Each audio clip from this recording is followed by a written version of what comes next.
afternoon. Welcome to this meeting on Symposium on KDIGO.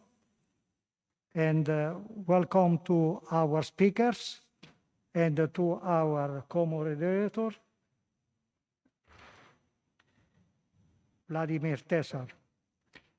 So many of these talks will be in video conference. Before moving to the first speaker, I would like to introduce a slide. May I have the first slide, please?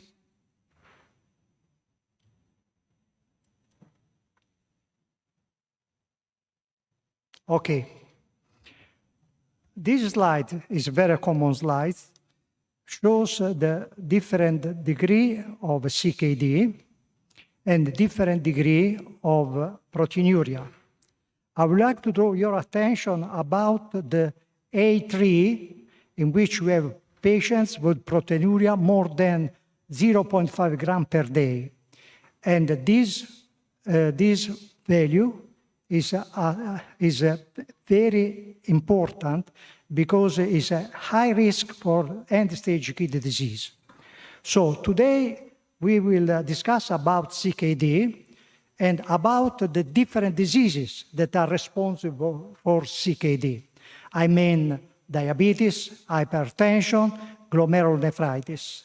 And after this brief introduction, I would like to introduce now the first speaker, Professor Peter Rossing from Copenhagen, from Steno Diabetes Center. He will speak about the intervention to reduce the risk of CKD in people with diabetes. This is a video conference.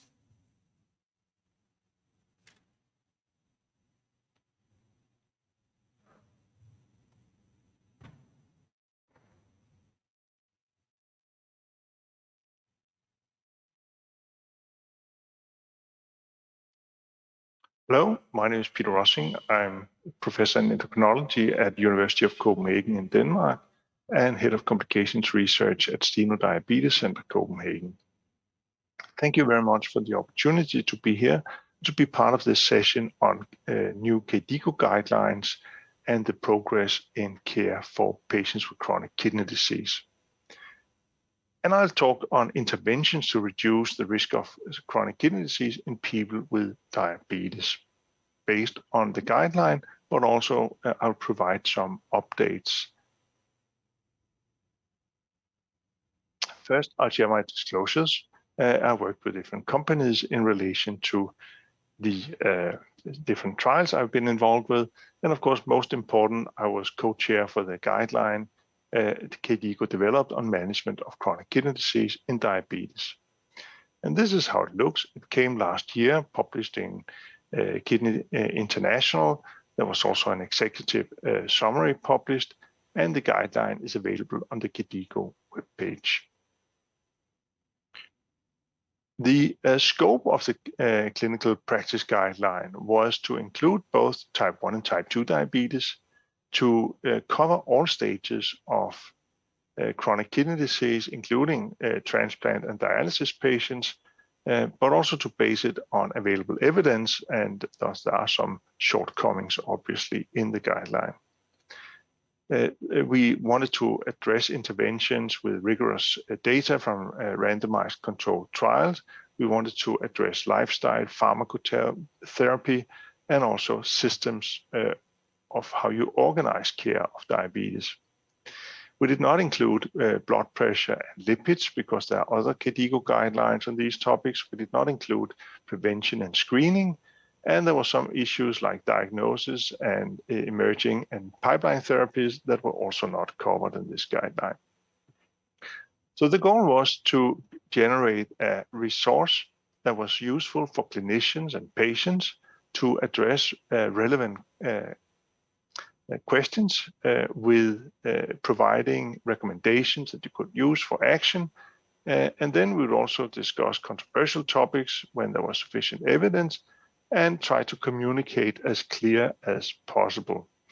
We'd like to stay true to the evidence available, and the target audience was a broad audience, not just nephrologists, but everybody caring for people with diabetes and chronic kidney disease, including patients. And then, of course, be mindful of the implications of our recommendations for policy and payment. And then, where needed, we also proposed research questions. Guideline was divided in 5 chapters, one on comprehensive care in patients with diabetes and chronic kidney disease, one on glycemic monitoring and targets, one on lifestyle interventions, one on anti-hyperglycemic therapies in patients with diabetes and chronic kidney disease, which is an area where a lot has happened because of the organ protective effects of some of these newer glucose-lowering agents. And then we discussed approaches to management of patients with diabetes and chronic kidney disease. I would like to stress that in this guideline, we would like to put people with diabetes in the center of everything. Having said so, for many years in chronic kidney disease with diabetes and without diabetes, blocking the renin-angiotensin system has been, say, part of comprehensive care based on, for instance, the 20-year-old trials with losartan and irbesartan, Rimini, and IDNT in type 2 diabetic subjects with CKD.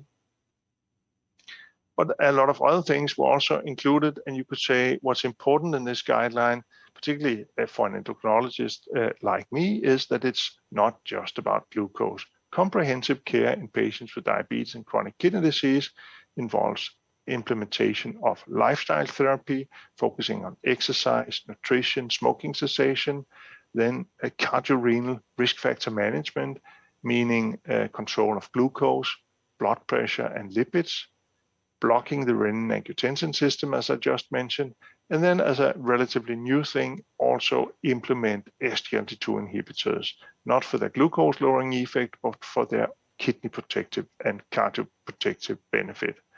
And then consider antiplatelet therapy because of the high risk for cardiac complications in this population, but also being mindful of the increased risk for bleeding. Glycemic control, although I said it's not the centerpiece in these patients, it's still, of course, important. And lowering glucose affects microvascular and macrovascular complications. That was demonstrated for type 1 diabetes in the DCCT trial and in type 2 diabetes, for instance, in the UK PDS trial, where reductions in hemoglobin A1c led to less microvascular complications and also to some macrovascular benefit, although less clear. How do we actually measure glycemia in patients with chronic kidney disease? Well, in diabetes in general, we use hemoglobin A1c, but there are different factors in CKD that can affect hemoglobin A1c, and particularly in advanced chronic kidney disease, hemoglobin A1c tends to underestimate mean glycemia. We defined that at least down to a GFR, based on the literature of a GFR of 30, you can use hemoglobin A1c. But particularly if you are using medication with a high risk for hypoglycemia, such as insulin or sulfonylurea, you could say there was an indication for also self-monitoring of glucose or even continuous glucose monitoring. Whereas if you are only treated with agents that do not provide risk of hypoglycemia, then the need for self-monitoring of blood glucose is less impelling. Continuous glucose monitoring is, particularly in type 1 diabetes, becoming more and more common, and also in type 2 diabetes in some instances. It can establish time in range. It can be used to create a glucose management indicator, which translates mean glucose levels to hemoglobin A1c. And particularly in people with GFR less than 30, treated with, for instance, insulin, it is discussed that this could be a very useful way to prevent hypoglycemia and also observe mean glucose load. Setting a target for glycemia is for any patients with diabetes, also in the population with CKD, an individualized thing where you need to set a target which takes into consideration the risk for hypoglycemia, risk for high comorbidity burden, life expectancy, awareness of hypoglycemia, and also the resources available for management of hypoglycemia, and of course also the treatment you are getting, whether that can induce hypoglycemia or not. And then be mindful that in CKD with declining kidney function, the risk for hypoglycemia is increasing, and therefore that may indicate that you should choose a higher mean target for glucose levels.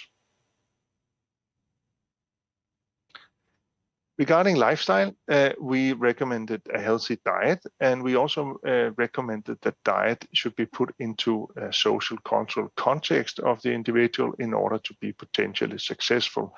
We recommend a diet high in vegetables, fruits, whole grains, fibers, legumes, and plant-based proteins, unsaturated fats, nuts, and low in processed meats, and refined carbohydrates and sweetened beverages.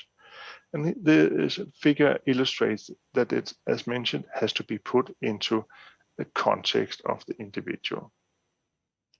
Regarding protein intake, we suggest in line with the World Health Organization that a protein intake of 0.8 grams per kilo body weight per day is recommended for those with diabetes that are not in dialysis. And if you are treated with hemodialysis, and particularly peritoneal dialysis, then a higher protein intake is recommended. Then an active lifestyle is encouraged, and particularly sedentary lifestyle is discouraged. Often patients with chronic kidney disease are less active than the average population, and the recommendation is at least 150 minutes of physical activity per week.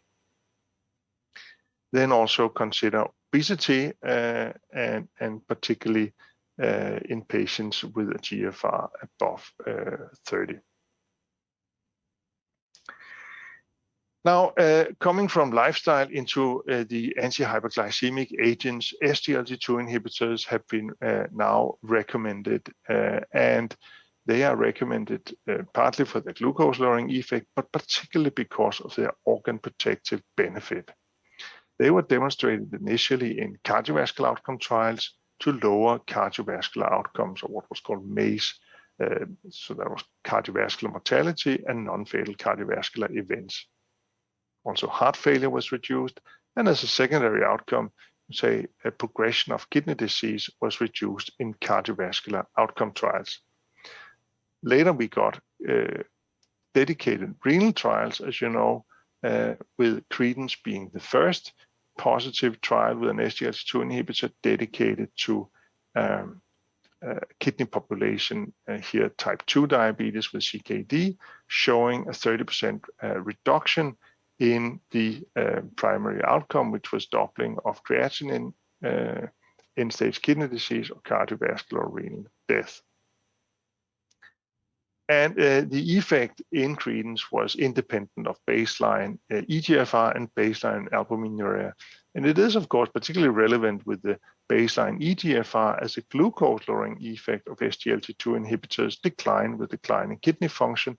But as you can see, the organ protective benefit is maintained. Other studies than Credence, here are some cardiovascular outcome studies, and Credence were combined in this analysis, looking into benefit across studies, both for end-stage kidney disease, progression of kidney disease, but also acute kidney injury was reduced, as you can see in the lower right, with approximately 25%, despite a concern for dehydration, as SGLT2 inhibitors may work as diuretics. And as you can see here, both in EMPA-REG, the first SGLT2 inhibitor, a cardiovascular outcome trial, and in Credence to the right, you see, and we see that in all SGLT2 inhibitor trials, an initial dip in eGFR and then a more slow decline with time compared to the control group, which has a steady decline in kidney function.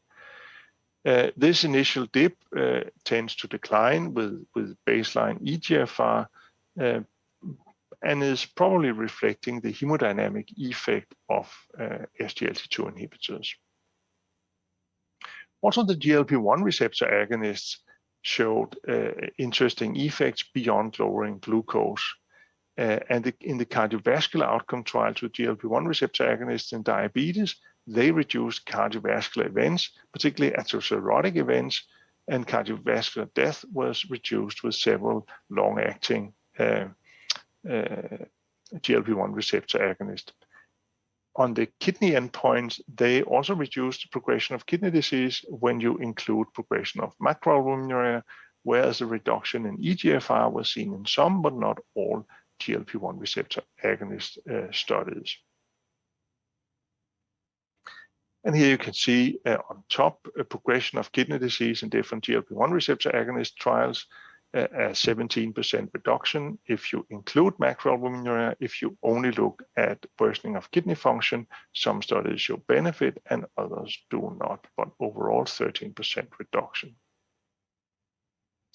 This led to a guideline where in patients with diabetes, type 2 diabetes and chronic kidney disease, on a foundation of lifestyle therapy, you add metformin, taking baseline eGFR into consideration, and you add an SGLT2 inhibitor to protect the kidney and potentially also lower glucose. But also you use SGLT2 inhibitors at levels where the SGLT2 inhibitor have no effect on glucose, as the organ protective benefit is maintained. If metformin and SGLT2 inhibitors is not sufficient to control glucose, then GLP-1 receptor agonist were the preferred next agent because of their cardiovascular benefit and because potentially also of kidney protective benefits, but most of all because they demonstrated cardiovascular benefit in renal populations. But of course, also other glucose-lowering agents can be added based on individual needs and opportunities. Going from medication into how you organize and implement this, it's important to discuss that a structured self-management educational program is recommended because if you empower patients and teach them about diabetes-related knowledge, beliefs, and skills, that will improve self-management, self-motivation, and that will lead to better outcome in the long term and better adherence to the medication. And hopefully also thereby leading to better well-being, treatment satisfaction, and a higher quality of life. We also need to ensure that care is provided in a healthcare setting where you have specialists working together, where general practitioners, endocrinologists, nephrologists are collaborating, and potentially also with cardiologists and other specialists when needed, and that care is organized in a system where you ensure regular screening, implementation of therapy, as well as the education I talked about, and that there's careful monitoring whether treatment is implemented and is working, or whether treatment plans has to be updated and rescheduled. But that was, you could say, the KDIGO guideline as they were developed and presented last year. But a lot of things happened after KDIGO was presenting these guidelines. For instance, the DAPA-CKD trial with another SGLT2 inhibitor was presented. And this time it was not only in type 2 diabetic kidney disease, but also non-diabetic kidney disease, as you probably know. We have had finerenone trials, the non-steroidal mineralocorticoid receptor antagonist finerenone, also showing benefits in type 2 diabetes with kidney disease, both on progression of kidney disease as well as progression of cardiovascular outcomes. And for GLP-1 receptor agonists, we don't have any dedicated renal outcome trials with results yet, but the semaglutide trial in diabetic kidney disease, called FLOW, is ongoing and will investigate if also GLP-1 receptor agonists have really kidney protective benefits. So you can say I showed you the previous, you can say, pyramid or hierarchy of treatment of type 2 diabetes and chronic kidney disease, but maybe in the future, and that's not the KDIGO guideline yet, but that's my take, that we need to consider new treatments like non-steroidal mineralocorticoid receptor antagonists and GLP-1 receptor agonists, and also we have had data with endothelin receptor antagonists. So in the future, we will have many different options to choose from, which is of course exciting for our patients and maybe a little confusing for us as physicians, as we need to find out how to combine these agents. Should we, as the cardiologists do when they treat heart failure, add every successful agent on top of each other, or can we personalize therapy and select the best, most efficient combination for an individual person? That is, of course, something we need to find out going forward. But I think in updates of the KDIGO guideline in the future, we will see these outcome trials with, for instance, dapagliflozin and finerenone and so on being discussed. And then we'll have to see what the guideline recommendations will be. To sum up, the KDIGO guideline presented last year provides recommendations and practice points on comprehensive care, glycemic monitoring and targets, lifestyle interventions, anti-hyperglycemic therapies and their organ protective benefits, and approaches to management of patients, including healthcare organization. There's focus on patient-centered decision-making and support. There's focus on lifestyle, so diet and exercise is the foundation of care, and hemoglobin A1c is the way to monitor glycemic targets, at least down to an eGFR of 30. But continuous glucose monitoring is probably increasingly useful and available in this population, particularly below 30, or when you are treated with agents that can give hypoglycemia. We need to individualize the target for glycemia to balance the risk for hypoglycemia and the benefits of lowering glucose. And in type 2 diabetes with chronic kidney disease, well then metformin should be combined with an SGLT2 inhibitor, and GLP-1 receptor agonists may be added if glucose thresholds are not, or the targets are not met. And then of course, everything has to be implemented in a setting that is well organized and where education in self-management is being available to patients with diabetes and chronic kidney disease. With this, I just want to thank all the members of the writing group. We had excellent help from the staff from KDIGO. We had an evidence review team that helped going through all the literature. And then we had members of the working group from different specialties: endocrinology, general practice, nephrology, cardiology.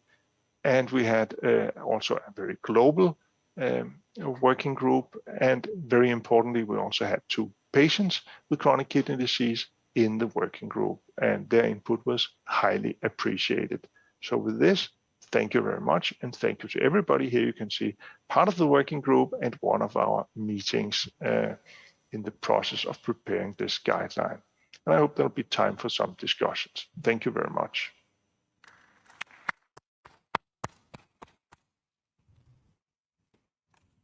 Thank you, Professor Rossing, for this excellent talk about KDIGO in diabetes and CKD. The talk is open for discussion. Question or comments on the floor?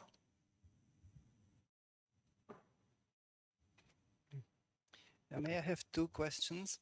The first one is, what is the evidence for endothelin receptor antagonists in patients already treated with SGLT2 inhibitors? The first point. And second is, do you think that there is still a place for metformin as a first-line treatment when we have drugs with better renal preservation, such as SGLT2 inhibitors and GLP-1 agonists? Shouldn't be this combination used as the first line? Okay.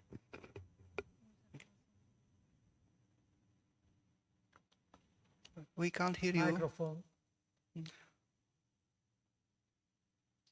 Not I can hear you. Okay, it's okay now. Okay, thanks. The first question, there's no data on endothelin receptor antagonists and SGLT2 inhibitors in combination. It could be a potentially interesting combination because SGLT2 inhibitors can manage the potential side effect of endothelin receptor antagonists that have been seen in some of the trials, including SONAR, which was positive with atrasentan on kidney outcome, but had excess of heart failure. And as you know, heart failure may potentially be handled by SGLT2 inhibitors. So maybe the combination is good, but we lack completely evidence because there was no combination in the trials we have seen so far. Regarding the use of metformin as first-line drug, I guess it's because, you say, partly by tradition, metformin is an old drug. We have seen in the UK PDS that it was successful. It is cheap. We have a lot of experience with this. But I fully agree that we should not wait with the implementation of the, let's say, more modern drugs like SGLT2 inhibitors, where we have much better data on organ protection. So that's also why in the KDIGO guideline, we say it's kind of like both SGLT2 and metformin are first-line drugs if you have chronic kidney disease and diabetes. So it's not that you start with metformin and then you wait until you have hyperglycemia and then you add an SGLT2 inhibitor. No, they go together, one for glucose and one for organ protection. Thank you. Question? I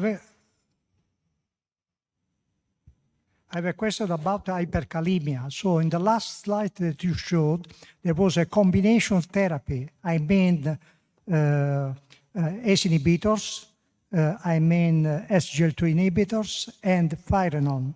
So I believe that if you combine these three drugs, it is very common to find hyperkalemia. What is your opinion about the treatment of hyperkalemia in these patients? And in your experience, which is the percentage of patients with hyperkalemia too? Thanks. That's a good point. In the finerenone trials, there was, you can say, up to in the Fidelio trial with advanced kidney disease, there was approximately 20% that had episodes of hyperkalemia in finerenone and 10% in placebo, but only 2.6% had to stop the treatment. So it was manageable in most patients, even with finerenone.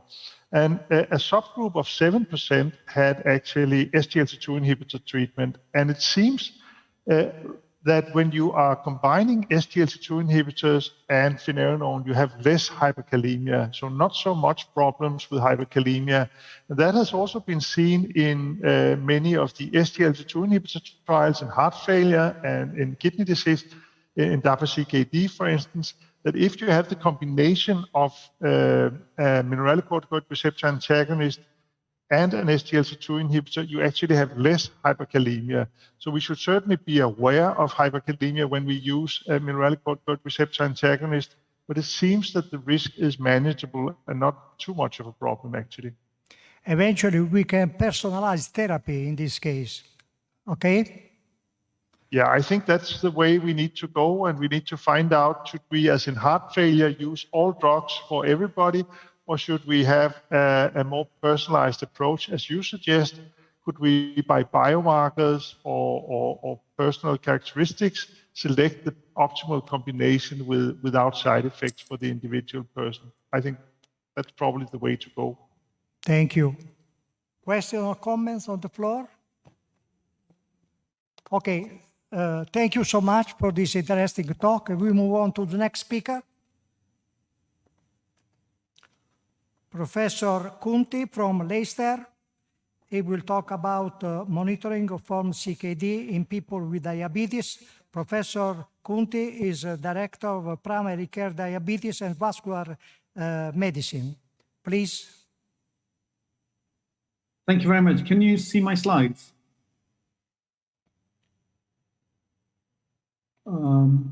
Mr. Chair, can you see my slides? I can. Okay, great. Thank you.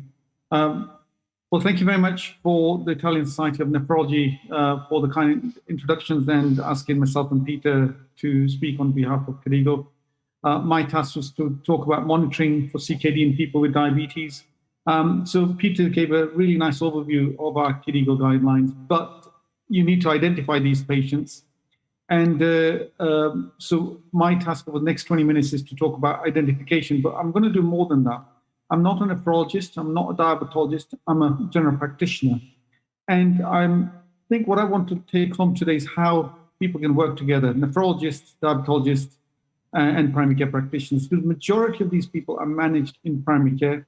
And this is where there seem to be issues in terms of how we diagnose, code, and monitor these patients. So in terms of definitions of CKD, you all know this. Chronic kidney disease defined as abnormality of kidney structure and function that's present for more than 3 months. And as we know, diabetes is a major risk factor.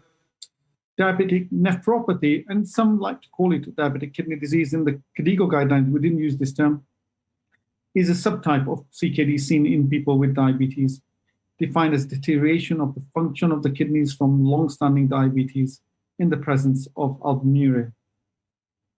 So we have CKD on the left-hand side, which is the abnormality of kidney structure or function more than 3 weeks, and diabetic kidney disease is a subtype in people with diabetes, and usually in the presence of albuminuria. On the right-hand side, you see the diagnostic criteria, 2 eGFRs below 60 over a period of at least 90 days with or without markers of kidney damage, or eGFR with greater than 60 with markers of kidney damage, including an abnormal albumin-creatinine ratio. Just to give you an epidemiological perspective in terms of the prevalence of chronic kidney disease in diabetes, well, CKD was the 17th most common cause of global mortality in 1990, which moved up to the 12th. The estimated prevalence globally is about 9%, but we have a huge number of people who are undiagnosed with CKD, even in people with diabetes. And diabetes and hypertension are the leading causes of CKD. And we know data showing that 43% of people with type 2 diabetes in United States, for example, have been shown to have CKD. And also termed DKD, as I mentioned. And most people will have early stage CKD. And Peter's given great overview that we can do something about this. We can stop it deteriorating, and indeed we can see interventions that have reversed this as well. There's also estimations that stage 3 to 5 CKD in people with diabetes will increase over the coming years, mainly because of people living longer. And we know that about 20 to 40% of people with diabetes will have moderately increased albuminuria within 10 to 15 years, and these will advance to worse disease. The reason we're interested in diabetes with CKD is because because cardiovascular disease is the commonest cause of outcomes in people with diabetes. And this is a nice triangle. CKD not only gives you deterioration of kidney function, but also cardiovascular risk in people with diabetes. So as you can see the pyramid, you get development of albuminuria, decreased eGFR, and eventually end-stage kidney disease. In the similar way, in cardiovascular disease, you get coronary artery disease, left ventricular hypertrophy, cardiovascular events, and heart failure. So consequences of people with diabetic kidney disease are quite severe. Cardiovascular events, renal events. We haven't mentioned about the others in terms of depression, reduced quality of life, cognition, cardiovascular death, and all-cause mortality. And Peter, as I mentioned, has given you some great data of the new therapies that we can help in terms of improving outcomes. Ed Gregg, a good friend of mine, did a great epidemiological study in terms of incidence of end-stage renal disease in people with diabetes. And what we see is overall, there's been reduction in event rates for acute myocardial infarction, stroke, and indeed amputations. But end-stage renal disease, we see a flat line. And we've seen this in the UK as well. For some reason, we don't seem to be winning the war against end-stage renal disease. The importance of monitoring both urinary albumin-creatinine ratio and eGFR is shown by this slide, and there's a number of data I could share with you on this. As you can see here, you see hazard ratios for cardiovascular events on the left, cardiovascular death in the middle, and renal events on the right-hand side. as a function of having one or both of reduced EGFR or worsening of urinary albumin-creatinine ratio from normal albuminuria, microalbuminuria to macroalbuminuria, and EGFR of greater than 90, 60 to 89, and less than 60. And as you can see, there's a multiplicative effect of having both microvascular disease and having CKD in terms of reduced EGFR, both for cardiovascular events, cardiovascular death, and renal events. As you can see, the corner one with the hazards in the black bar of having both macroalbuminuria and a low GFR is associated with the worst outcomes, hazards ratios of anything from 4 to 6 for cardiovascular events and death, and hazard ratio of over 20 for renal events. We see this in terms of years of life, years lost, and just brings home why it's important to diagnose people with CKD. So here we look at, on the top line is the reference, people without early CKD, diabetes, or diabetic kidney disease. And we see at the age of around 25, you have a number of life years lost, about 15 years of life years lost of someone who has early DKD, around 10 years of life years lost, someone who has diabetes, and around 5 years of life years lost if you have early CKD. And this is both for men and women. As you can see, earlier the disease, you get a lot more life years lost. So about 14 to 15 years of life years lost in early diabetic kidney disease at the age of 30 compared to someone who doesn't have these diseases. And this is again similarly showing the hazards of all-cause mortality and cardiovascular mortality as a function of EGFR at the bottom. And these are yellow lines of albumin-creatinine ratio of less than 30, in the pink 30 to 300, and in the green over 300. And as you can see, again, the hazards seem to increase with increasing levels of albumin-creatinine ratio, and as we get reductions in EGFR, particularly from an EGFR of around 60. Finally, this is recent data we looked at. Is CKD in people with diabetes cardiovascular risk equivalent? So we compared the hazards of people without cardiovascular disease with the risk factors compared to a reference group of people established cardiovascular disease. As you can see, EGFR itself is the single most factor that's associated with cardiovascular events, with about a 33% increased association. All the other risk factors, as you can see, age, dyslipidemia, diabetes duration, do not have the same risk. When we combine the two risk factors combined with CKD, any of the others give us the highest hazards. And then when we combine any of the three risk factors with CKD, all of them are risk equivalent to someone who has established cardiovascular disease. In terms of methods of monitoring, again, I don't think I should be giving this because of the expertise in the room, but in primary care, recommendations are that proteinuria can be detected by dipstick, and there are countries that don't have access to albumin-creatinine ratio, which is the preferred test. And we know that the albumin-creatinine ratio has a greater sensitivity than protein-creatinine ratios at low levels of proteinuria. The urine sample can be tested at any time.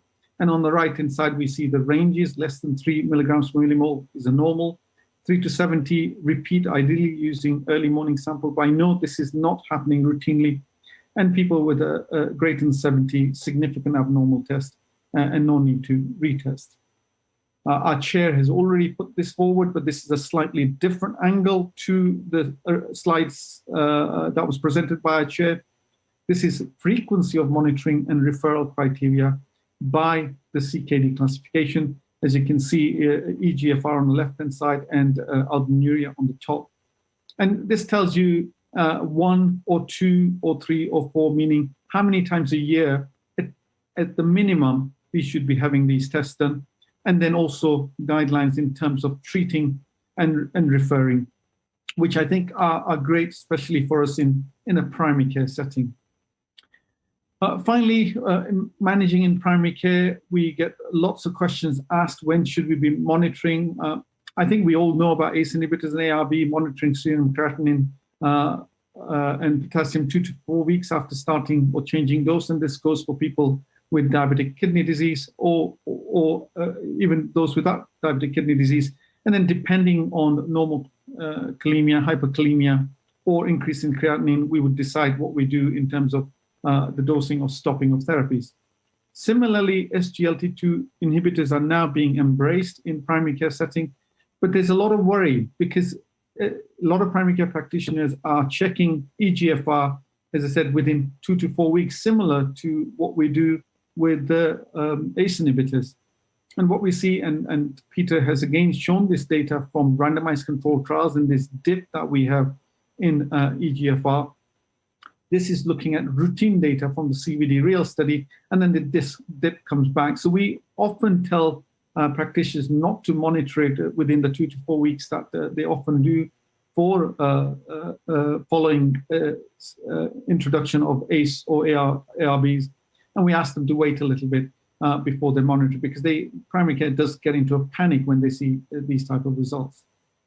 These are some of the referral criteria these are taken from the NICE guidelines, where GFR category is G4 or 5 with or without diabetes, upmean creatinine ratio greater than 70, people who have hematuria, progressive falls in eGFR, uncontrolled hypertensive despite people being on 4 antihypertensives. And here it's important that we check adherence to therapies before referral. And now we have got in some areas that we can check adherence using urine metabolites for some of the therapies. And obviously genetic causes and suspected renal artery stenosis. So finally, what happens in routine clinical practice? This is looking at data of CKD in type 2 diabetes, a large study between 2011 and 2017. And this is a proportion of patients who have undiagnosed CKD in people with type 2 diabetes. CKD G3A, about 50%, CKD G3B, still around 20 to 20% currently. And we're getting better at monitoring people with CKD stage 4, only about 6%. Microalbuminuria, we have a major problem with. In primary care, we do not manage this too well. We don't monitor it.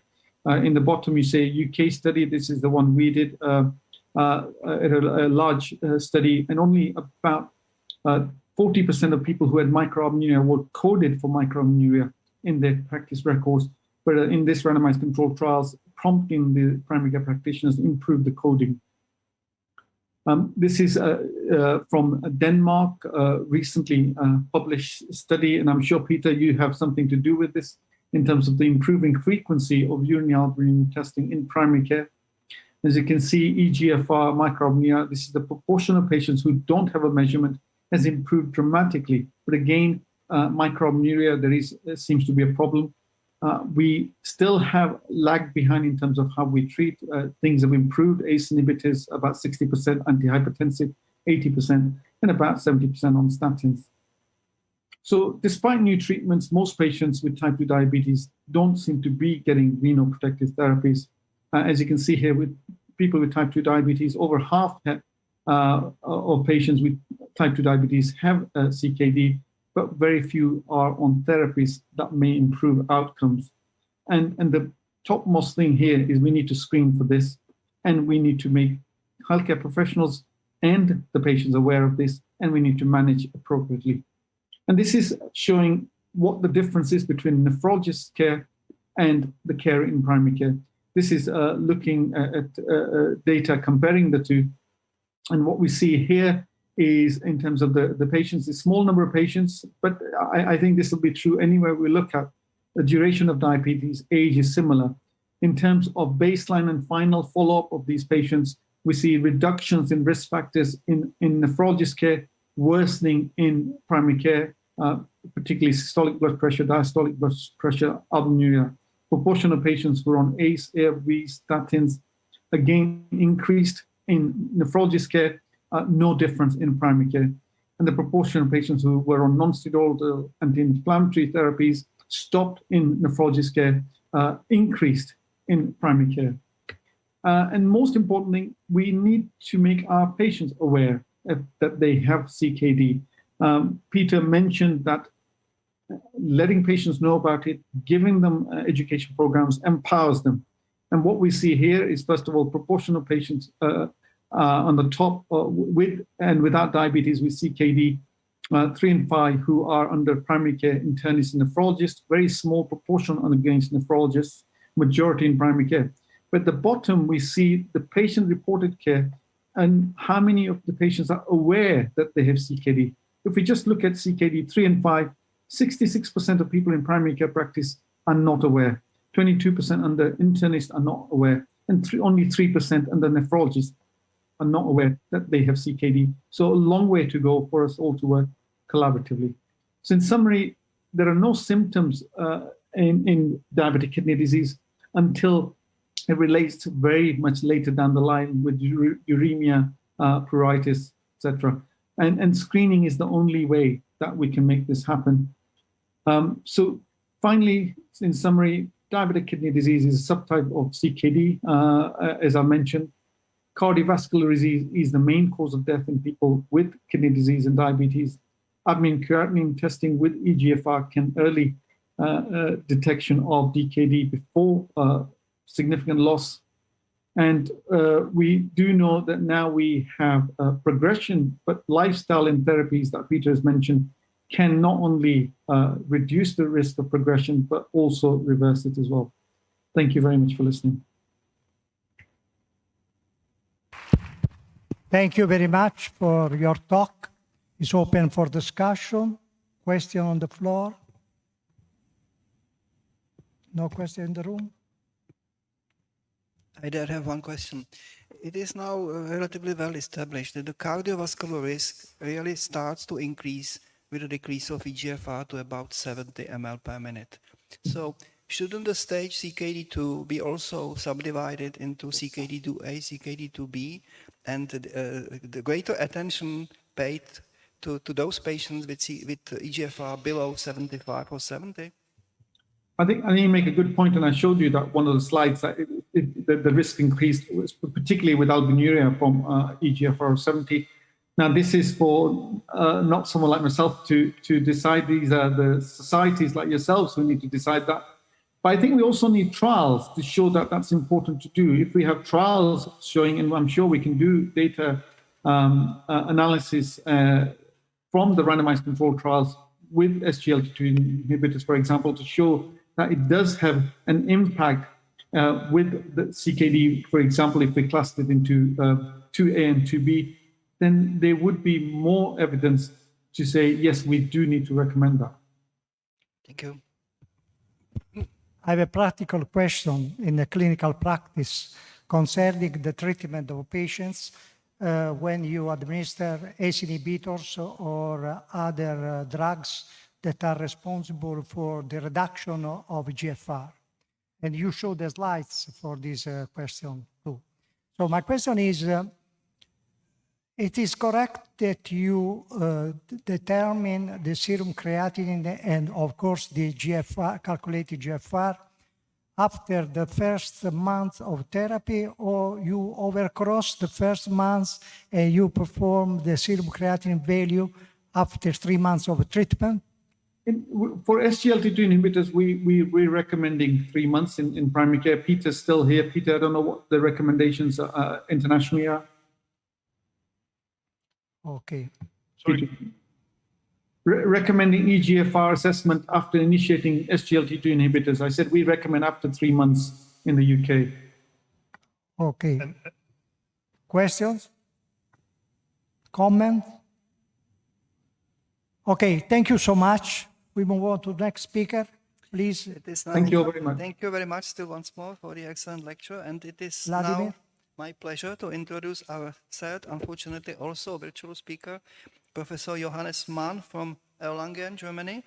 And he will speak about blood pressure measurement and targets in patients with non-dialysis chronic kidney disease. And once again, it will be based on new KDIGO blood pressure guidelines. Ladies and gentlemen, dear friends, it's a great pleasure that I present today to the Italian Society of Nephrology. From KDIGO, we can present several of our new guidelines to the Italian Society of Nephrology. I was chairing, together with Alfred Cheung, the new KDIGO guideline for hypertension management in chronic kidney disease, and ND stands for non-dialysis. So I will only talk about CKD before dialysis. Of these guidelines and its several chapters, I will present the chapter on blood pressure measurement and on blood pressure targets. And Dr. Thompson will speak on blood pressure management, lifestyle, and the drugs you may use to reach the targets I will be speaking about. Here are my conflicts of interest. I am writing chapters in UpToDate, and I'm consultant to several companies and receiving research support as well as fees for speaking. Here's the work group. This work group was really very active, did a lot of volunteering work over more than 2 years to write up the guidelines we are speaking about. So here is the list of the people you just saw, and I highlighted with an arrow Dr. Thompson, Charlie Thompson, who will present today with myself the new guidelines, the 2021 guidelines on hypertension management of KDIGO. As I said, it's a large group that came together. I mean, large group, we were 13 people working a lot, and that's not something that's done over a dinner or two and then put out some guidelines. We first met in 2018, actually, and wrote up a scope of work, which was reviewed by the public. And thereafter, a long time, all the evidence, new evidence that came in after 2011, because the first guideline on hypertension of KDIGO was published in 2012. The new evidence that came in was reviewed, and then we wrote a draft guideline that was reviewed by the public, including several eminent people from the Italian Society of Nephrology. So we had more than 100 reviews, partly extensive reviews of our guidelines, very helpful. And with these reviews of our draft, we wrote a final report, which took some time. And that was published this year, and I will be speaking about this new guideline. The guideline itself has 5 chapters. The first chapter is on blood pressure management. That's one of the topics I will be touching upon. The second is on lifestyle. And the third is on blood pressure management. And the third has 2 parts. The first part is on the targets, and the second part is how to reach those targets with drugs. And we will not touch upon today about blood pressure management in kidney transplants and not about the children. So that's the 5 chapters. Chapter 1, that's a new chapter. It was not in the first guideline of blood pressure management that was published in 2012 by KDIGO. And we wrote in this recommendation, as other guidelines did, by the way, that we recommend standardized office blood pressure in preference to routine blood pressure. What is routine? So that's done in every office differently. That's patient comes in, and then blood pressure is measured by the doctor, by a nurse, or whatever, and then the blood pressure is recorded. What is standardized blood pressure? Well, the key of standardized blood pressure measurement is proper preparation. The patient should not have exercised or smoked or drinking coffee within the last 30 minutes. Both feet on the floor, crossing the feet increases blood pressure quite considerably, and relaxed, yeah. Back supported, the arm supported, and then keep quiet for at least 5 minutes. So it's not important if somebody is in a room or not. We are often in a room when that way blood pressure is measured, standardized, but the patient should not talk and he shouldn't be talked to. correct cuff side, obviously validated equipment. It's not important to have automated equipment. We recommend to use automated equipment, but the important part of standardized blood pressure measurement is the preparation. Why do we recommend that? Do we recommend it because of precision? No, it's not about precision. It's about the fact that standardized blood pressure technique was used in all trials that looked for blood pressure targets, investigated blood pressure targets, or examined drugs to reach that targets. So all large outcome trials in hypertension, including hypertension with CKD, were done using standardized blood pressure measurement in the office and nothing else. It requires, there are some disadvantages, it requires training and retraining, and it depends on how you do it. It may require more time of patients, staff, and clinic, not in the way we do it, because what we do is we use this machine, and there are other machines. We hook up the patient to the machine, have the cuff, and then we push on this start button. And when it's on average, then the machine itself waits 5 minutes and then measures blood pressure 3 times and shows the average. And during that time, the nurse or the doctor or whoever can do something else in the room or in the adjacent room or whatever. So it's not time consuming. Here is a list of trials on the left-hand side, including SPRINT, published in 2015, and the type of study and the methods of measuring blood pressure, lately more automated versions, and the wait time before blood pressure is taken. As you can see, in all trials, there is usually a 5-minute wait before blood pressure is reported. Mean is 5 minutes. And therefore, we recommend it. It's not about precision, it's about how we define blood pressure in outcome trials. There is one very interesting study in CKD patients. That's a study by Rajiv Agarwal, done exclusively in CKD patients, and in a randomized order. Blood pressure was either measured by the routine method in that clinic, that certainly is different from one to the next clinic, or by standardized office blood pressure measurement, as I just pointed out. The mean difference was that it was lower by about 13 millimeters of mercury, lower with a standardized version than with a routine version. And that number applies to a large number of studies that have compared routine to standardized office. Now you can say, well, why don't I measure it the routine way and take 30 millimeters of mercury off? That's not possible, because in every patient that's very different. Sometimes is more, sometimes it's less. Therefore, for that reason, you cannot convert routine blood pressure measurement to standardized office measurement. Having said this, I will now turn to the second part of my talk, namely the blood pressure measurement in those with and without diabetes. And my task is about the blood pressure targets, to talk about blood pressure targets.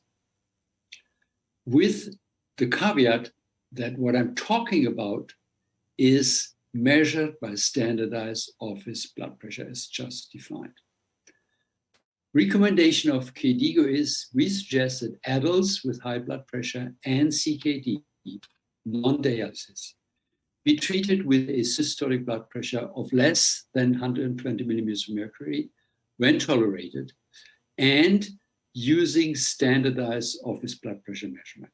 I told you that the mean is 13 millimeters less than routine, but it's about that target that we have to treat the patients, and I will present you the evidence for this statement. It has a 2B value, and the data is less certain for those with diabetes with very advanced stages of CKD 4 and 5, in those with heavy proteinuria, in individuals we start off with a blood pressure of 120 to 129, and in patients with a very low baseline diastolic blood pressure, and in the very old, but by very old we mean above 90, and those in the nursing home, but that's a completely different discussion that I will not open today.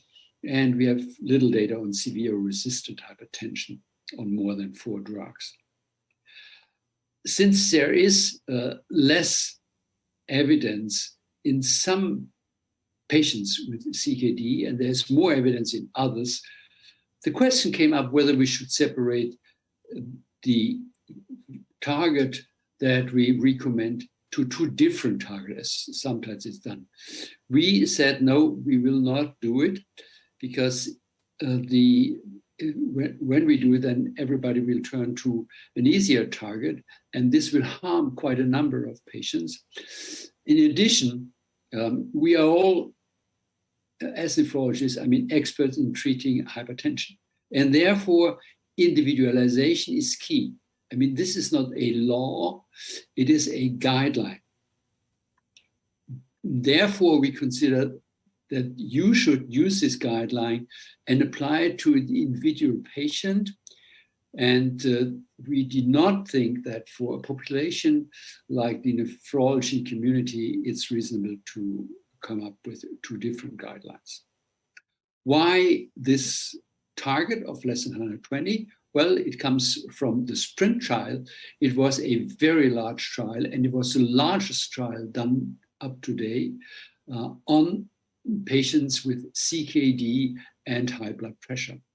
The trial showed that with the lower systolic blood pressure target of less than 120 as compared to less than 140, there were less cardiovascular events, and that it also applied to the subgroup of 2,600 patients with CKD.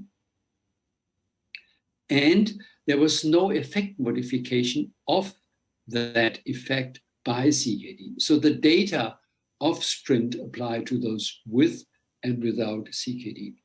In addition to this quite impressive absolute difference in outcomes, here's the primary outcome defined in the heading of this slide, there was also a significant and quite surprising effect on all-cause death. So survival was better with the lower target blood pressure, and that applied quite consistently to those with CKD and without CKD. And actually, because of this huge difference in survival, this trial ended prematurely. It did not end prematurely because of side effects or whatever. It ended prematurely because of overwhelming evidence for benefit.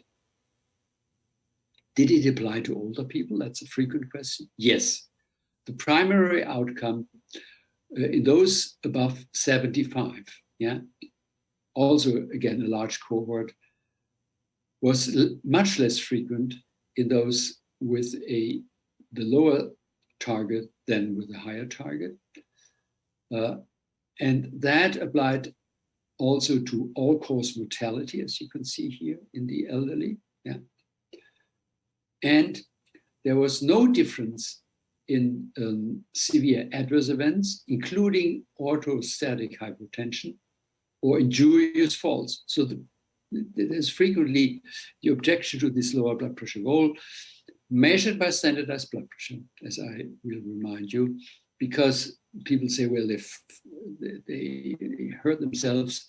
That's not true. It was also true with the subgroup above 80, and the similar benefits were found in those with CKD and older age. In addition to survival and cardiovascular outcomes, the SPRINT investigators looked also at cognition, so at dementia. And the risk for dementia was less with the lower blood pressure goal, so it was good for the brain.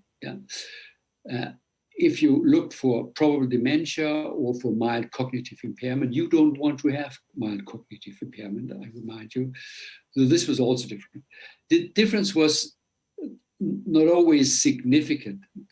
That's due to the fact that the mean time in this trial was only close to 3 years, and the trial was expected to run for 5 years. But because of the overwhelming evidence of benefit for survival and for cardiovascular outcomes, the trial had to stop early, and therefore we have not definitive data on dementia and mild cognitive impairment. But if anything, it's better with a lower blood pressure. Any problems with a lower blood pressure? Yes, there's more AKI, acute renal failure. As I told you, injurious falls, not different, yeah, certainly not different. Syncopes, also no significant difference. Hypotension, no significant difference. Some people complain that different scientific bodies, to put it this way, scientific societies, put out different guidelines based on the same areas. That's true. US, Canada, Australia, NICE in the UK, the Europeans, the Germans, the Austrians, that different systolic blood pressure goals for CKD. However, consistent with KDIGO is Canada hypertension, less than 120 with standardized blood pressure measurement, is the Australians, yeah, less than 120 if tolerated. They put out 2 target blood pressures, we did not. There is one further caveat that I should tell you as a nephrological community, namely the effect of intensive blood pressure lowering on kidney outcomes. Here we have a lot of uncertainty because we have no adequately powered trials. What was found, however, in SPRINT and in 2 other trials, ACCORD and SPS3, is that the loss of eGFR over time, standard blood pressure target, lower blood pressure target below 140, below 120, there was somewhat more loss. It was a slight difference, as you can see, but there was a greater loss of GFR with a lower blood pressure goal than with a higher blood pressure goal. At the same time, however, there was less proteinuria with the intensive blood pressure goal compared with the standard blood pressure goal. And we don't know on the long term whether the effect on GFR or the effect on albuminuria will prevail when it comes to doubling of serum creatinine or to end-stage renal disease. In SPRINT and in the other trials I was alluding to, like ACCORD, there was no difference in the number of patients that came to end-stage renal disease. With that, I'd like to summarize. Blood pressure goal below 120 in CKD is something that should be applied in practice in our view. It must be based on standardized measurements. So if you look at the diagnosis of hypertension, or if you look at treatment of hypertension in your nephrology office, use standardized blood pressure measurements, probably not every time, but every time you want to change or you consider to change the management of your patient. This goal blood pressure seems to have favorable effects on the cardiovascular system, on the brain, on survival in those with CKD, and those benefits extends to those above age 75. There's less certainty in diabetes in those with a GFR below 20, in those with heavy proteinuria, and the very old and very frail. However, as I told you, we considered that general guidelines are easy to remember, are therefore very useful, but you as experts in the treatment of hypertension know that you can individualize treatment depending on the patient that is sitting in front of you. And with that, I thank all the Cadigo staff contributed to this guideline, all the volunteers, the colleagues that worked a lot on writing up the guideline. And thank you for listening to me. Thank you very much.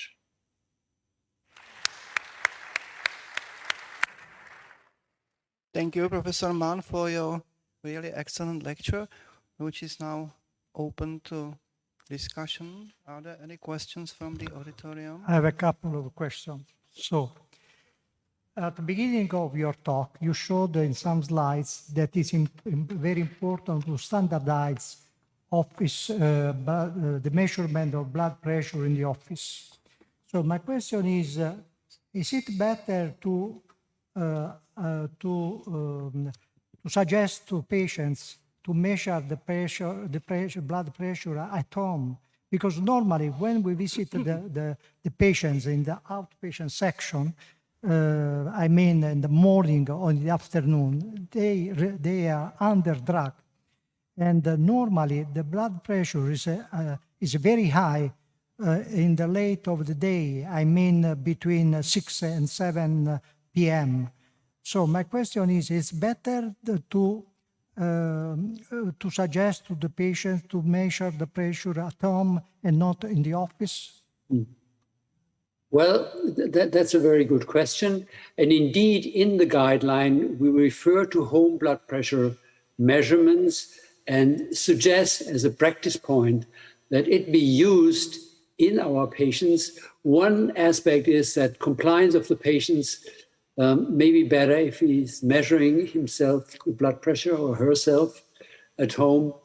And the other aspect is, as you said, that we can capture better diurnal variations. However, unfortunately, probably in all major trials, the blood pressure management in the trials was not based on home blood pressure measurement. It was also not based on ambulatory blood pressure monitoring over 24 hours. So that's why we suggest as practice point to use it, but do not recommend it as firmly as we recommend the standardized measurement. We certainly do tell in the guideline that routine blood pressure measurement, patient rushing in, the nurse or the doctor or whoever is under pressure to see the next patient within the next few seconds, and then a quick measurement is done. That's not what we recommend. Thank you. Second question is about the last slide that you showed about individualization is a key. Mm-hmm. So I believe that probably the personalization of therapy is very important in patients, in older or very old patients, mm-hmm. because some patients do not have good confidence with antihypertensive drugs. I mean, when the blood pressure is very low, and so patients should reduce the drug, should reduce the dose of drug. My question is, it is better that this therapy should be personalized in older or very older patients? Well, it should probably be personalized in every patient. You have to watch for the side effects.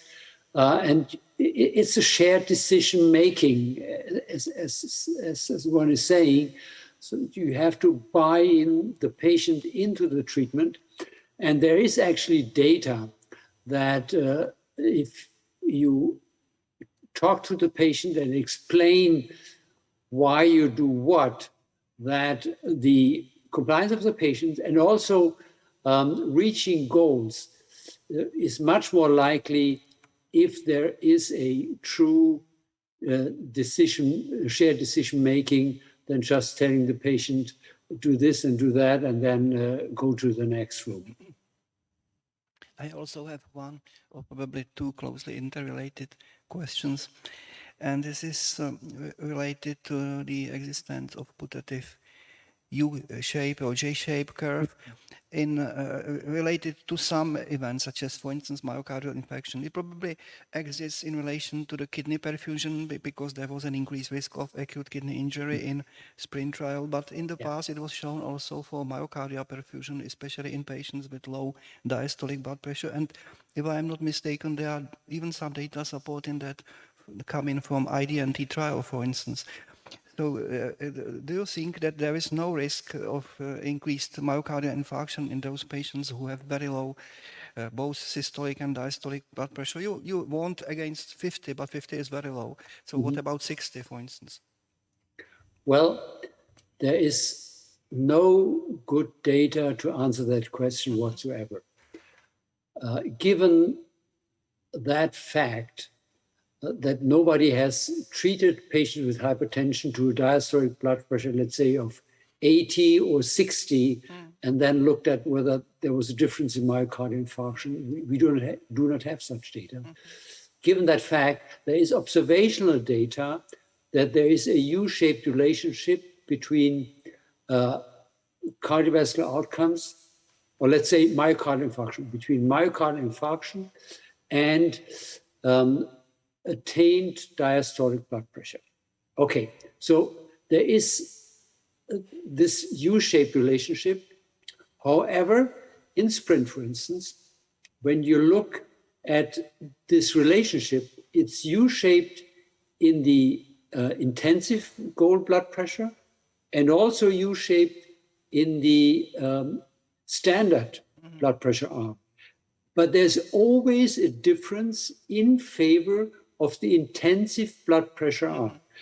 To put it in other words, if somebody is sitting in your office or a SPRINT participant coming into the trial with a diastolic blood pressure of 60 and being randomized to the intensified goal blood pressure of less than 120, his risk for a bad cardiovascular outcome is less than in somebody at the same diastolic blood pressure and being treated to a higher systolic blood pressure below 140.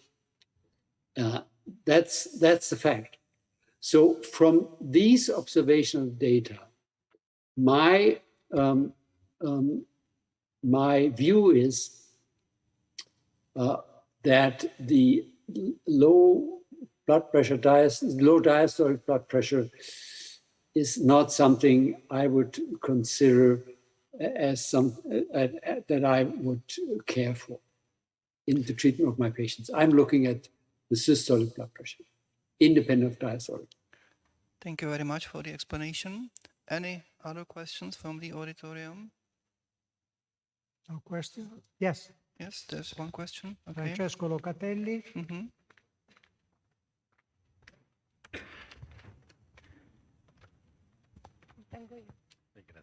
So, Ian, it's a pleasure to see you. Do you agree with the previous comment of the early days of the KDIGO that the guidelines are the population and the doctor for the patient? So, sorry, Francesco, can you repeat the question? So the guidelines are for the population and the doctor for the patient. No. In this case, I don't agree. Our guideline is, as it is a KDIGO guideline, a guideline that is primarily directed at nephrologists. So people like you and me, and those guys should read it, and we think that their patients will benefit when they read it and follow it. Well, probably it was misunderstood. It's a sort of personalized treatment. Yeah. The recommendation to personalized treatment is that not every patient fits in the same way. And also in the studies that have been done, some populations of CKD patients are not well represented, which limits the generalizability of the recommendations. However, even if some subpopulations were underrepresented in some, for instance, in the SPRINT trial, there was no indication that there was a major treatment interaction by subgroup. And therefore, we, after some discussion, came up with a single recommendation and not with several targets for different subgroups. More comments? Okay. So no other questions? I can't see anybody. So thank you still once more for your lecture. And we can now proceed to the second lecture dedicated to the blood pressure guidelines, which will be given by Dr. Charlie Thompson from Newcastle. And he will now speak about lifestyle interventions and about also about the modes of treatment. So go ahead.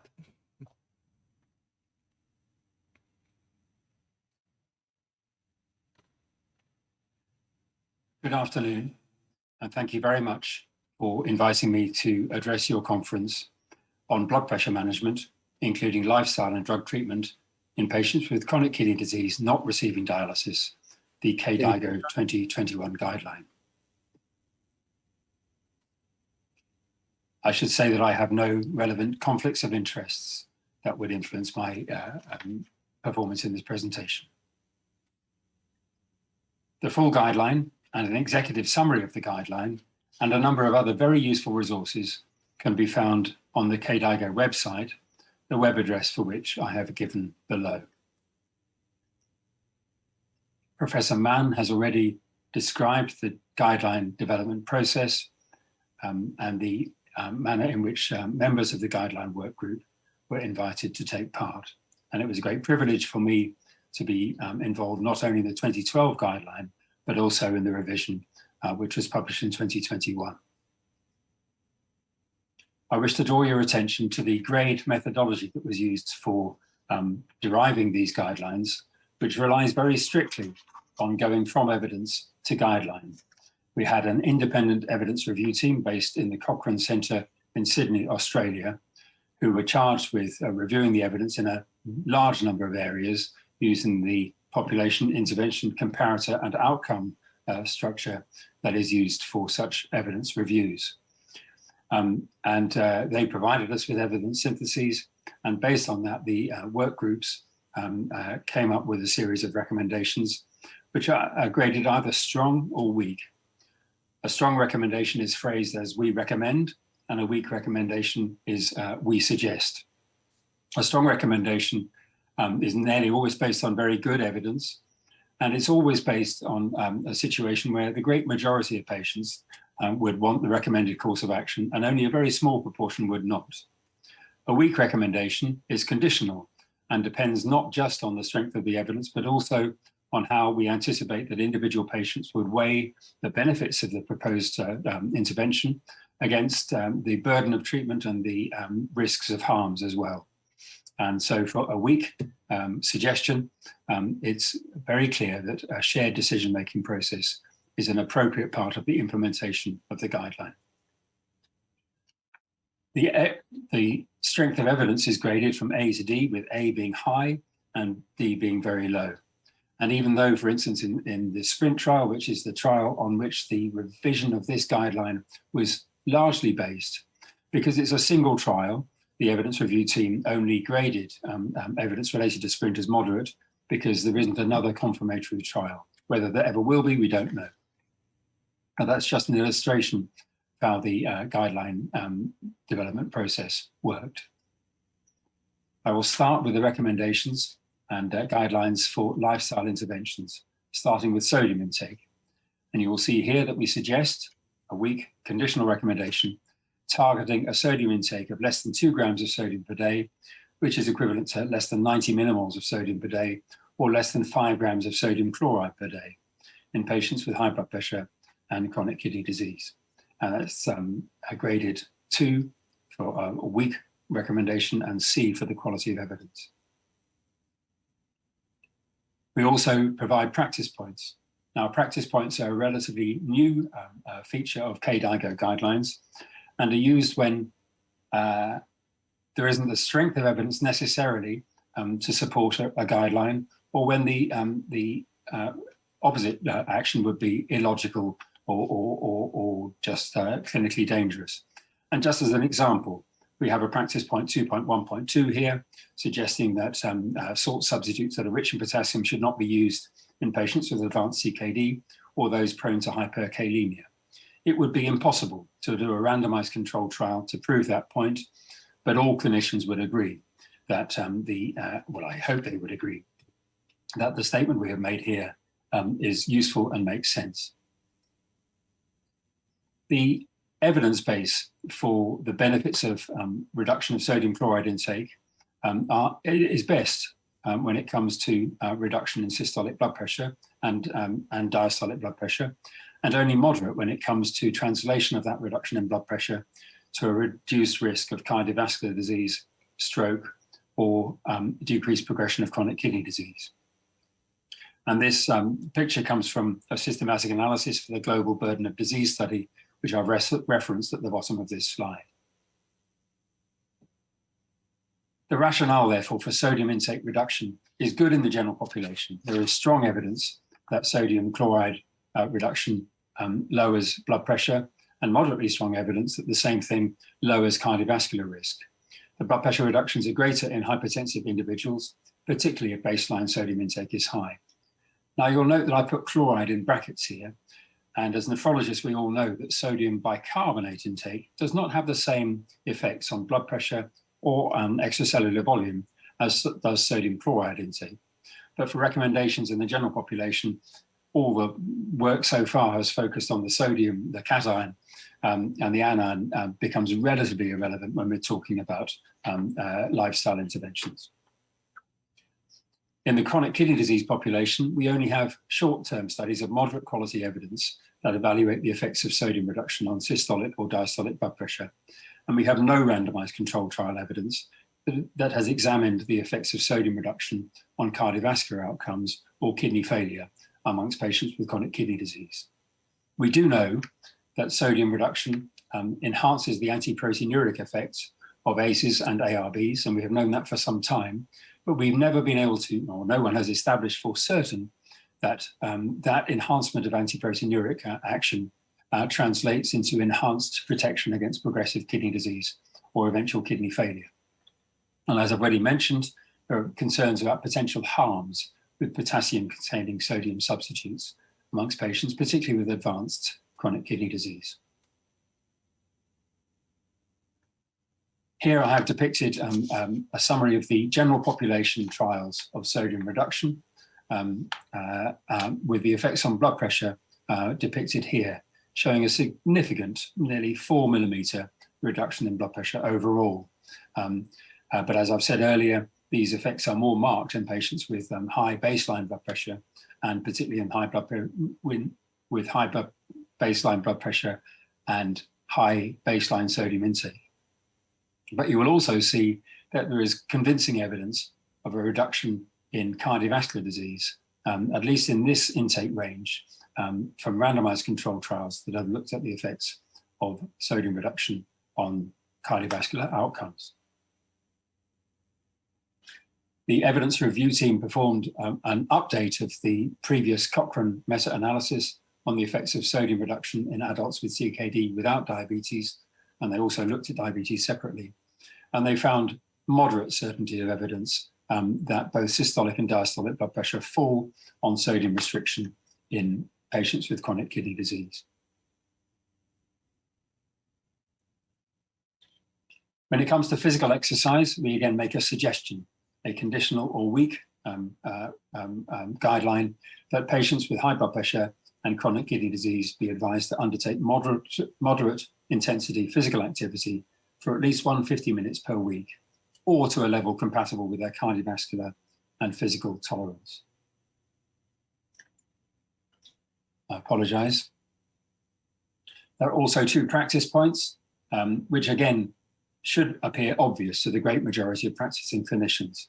And they really relate to the individualization of advice on physical activity to the patient in front of you. So you should consider the respiratory fitness status, the cardiorespiratory fitness status, the physical limitations, cognitive function, and the risk of falls when deciding on how you would advise an individual patient to implement the advice to take physical activity for up to 150 minutes per week. And of course, the intensity of physical activity interventions as well. So individualization is extremely important in the implementation of this piece of the guideline. We know, however, that at least in the United States, there's been much, much less in the way of research of this nature done in other parts of the world. The great majority of patients with chronic kidney disease are more or less completely sedentary or have very low levels of physical activity. And it would seem from this likely that the great majority of patients with chronic kidney disease, at least across the developed world, have room for major improvement in the amount of exercise they do. The evidence review team looked at all of the available evidence in patients with chronic kidney disease, and their conclusions were that physical activity decreases body weight and improves the mental components of quality of life in patients with chronic kidney disease. And there's very low quality evidence for an association of advice to take physical activity with any increase in study-related adverse effects. There is good and apparently convincing observational data showing a dose-response curve between greater degrees of physical activity and lower risk of mortality in chronic kidney disease. But of course, we cannot assume that that relationship is causal. I'm now going to turn to the recommendations in the guideline for antihypertensive drugs treatment, including RAS inhibitors. And you'll see that there's a recommendation that you should start and use renin-angiotensin system blockers, either ACE inhibitors or ARBs, for patients with high blood pressure, chronic kidney disease, and severely increased albuminuria, grade A3 in the KDIGO classification. And that's a strong recommendation. There's a weaker recommendation applying to patients without diabetes who have albuminuria A2, and a strong recommendation that ACE or ARB be used in patients with high blood pressure, chronic kidney disease, and diabetes who have either moderate or severe increase in albumin excretion. And I will come on in a little bit of detail to the reason that the strengths of these recommendations are different depending on the different clinical situation. We also strongly recommend avoiding any combination of ACE, ARB, and direct renin inhibitor, so-called dual therapy, in patients with chronic kidney disease with or without diabetes. And lastly, we recommend that a dihydropyridine calcium channel blocker or an angiotensin receptor blocker be used as the first-line antihypertensive treatment in adult kidney transplant recipients. And I'll come on to the rationales for these guidelines in the next few slides. Let me first look at this meta-analysis, which is for the rationale for the recommendation for the use of RAS inhibitors in patients with heavily proteinuric, non-diabetic CKD. And this comes from these 4 studies, all of which are well familiar to the great majority of this audience. But the new finding from the evidence review team is that there's a reduction, not just in kidney events, which we knew about already, but in cardiovascular events in active treatment in this subpopulation of patients. The rationale for the recommendations for the use of RAS inhibitors in patients with CKD A2 and A3 with diabetes comes from the updated Cochrane meta-analysis, with kidney outcomes being driven largely by the IDNT and renal studies, and cardiovascular outcomes being driven by the findings of the MicroHope study. Overall, with or without diabetes, the evidence review team concluded that there's a gradation of evidence. So in the CKD population with relatively low eGFR and severely increased albuminuria, the risk for the evidence for benefits from RAS inhibitors is very strong, but the evidence that RAS inhibitors are of benefit in patients with near or completely normal GFR and or normal albuminuria, but with CKD, is very weak indeed. That's mostly because that's where the studies have been done. The studies have been done in patients at higher risk because they're easier to power that way. And we, as the work group, placed a higher value on the avoidance of cardiovascular and chronic kidney disease events, and reckoned that most patients would prefer to avoid cardiovascular and chronic kidney disease events, even if that's at the expense of episodes of so-called acute kidney injury, some of which may be purely hemodynamic, and of hyperkalemia, which sometimes requires hospital assessment.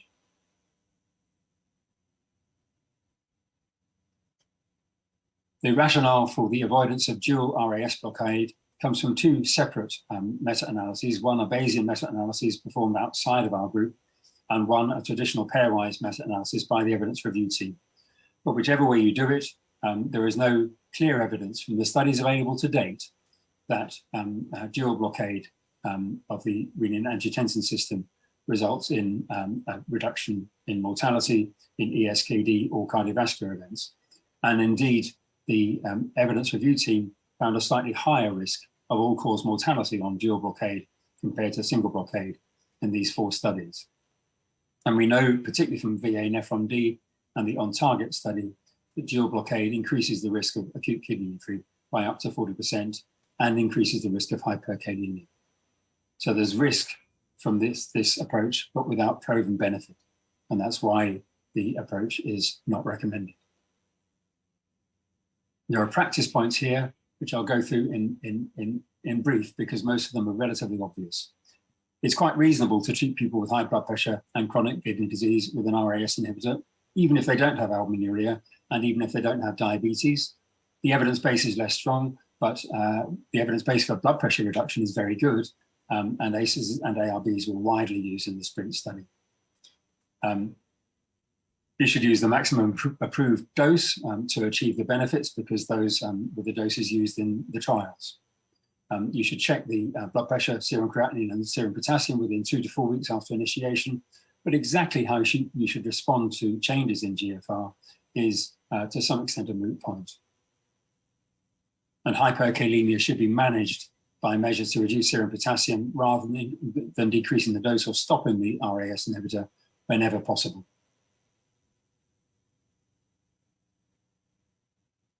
We state that an ACE or ARB should be continued even if the serum creatinine rises to up to 30%, but the different rules may apply if the creatinine rises by more than that. That's largely based on observational evidence and standard clinical practice, and nobody's done a trial examining the benefits of continuing versus discontinuing an ACE inhibitor in the situation of a creatinine rise of 30% or greater. The dose should be reduced or stopped altogether in the setting of either symptomatic hypotension or uncontrolled hyperkalemia. And in patients whose GFR falls below 15, the evidence base becomes very weak, and it's a clinical judgment call whether or not to continue or stop an ACE inhibitor in that situation. There are trials that are examining that haven't yet reported, which will be extremely interesting. MRAs, mineralocorticoid receptor antagonists, are effective for management of refractory hypertension, but may cause hyperkalemia and a reversible decline in kidney function or both, particularly among patients with low GFR. The rationale for calcium channel blockers, or ARBs, as first-line treatment in kidney transplant recipients is based largely on the highly stated preference of kidney transplant recipients to avoid graft loss. And this is data from the Song initiative from Alison Tong, with the references at the bottom of the slide here. The evidence review team found good evidence that there was a significant reduction in graft loss with calcium channel blockers, particularly dihydropyridine calcium channel blockers, and no significant effect with non-dihydropyridine calcium channel blockers, and also with angiotensin receptor blockers versus placebo.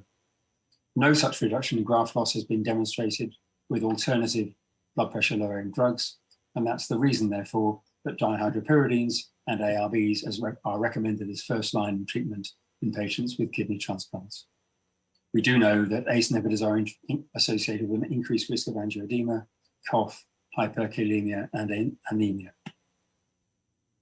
Here is the forest plot from the evidence review team's meta-analysis of the effects of calcium channel blocker versus placebo for the prevention of graft loss.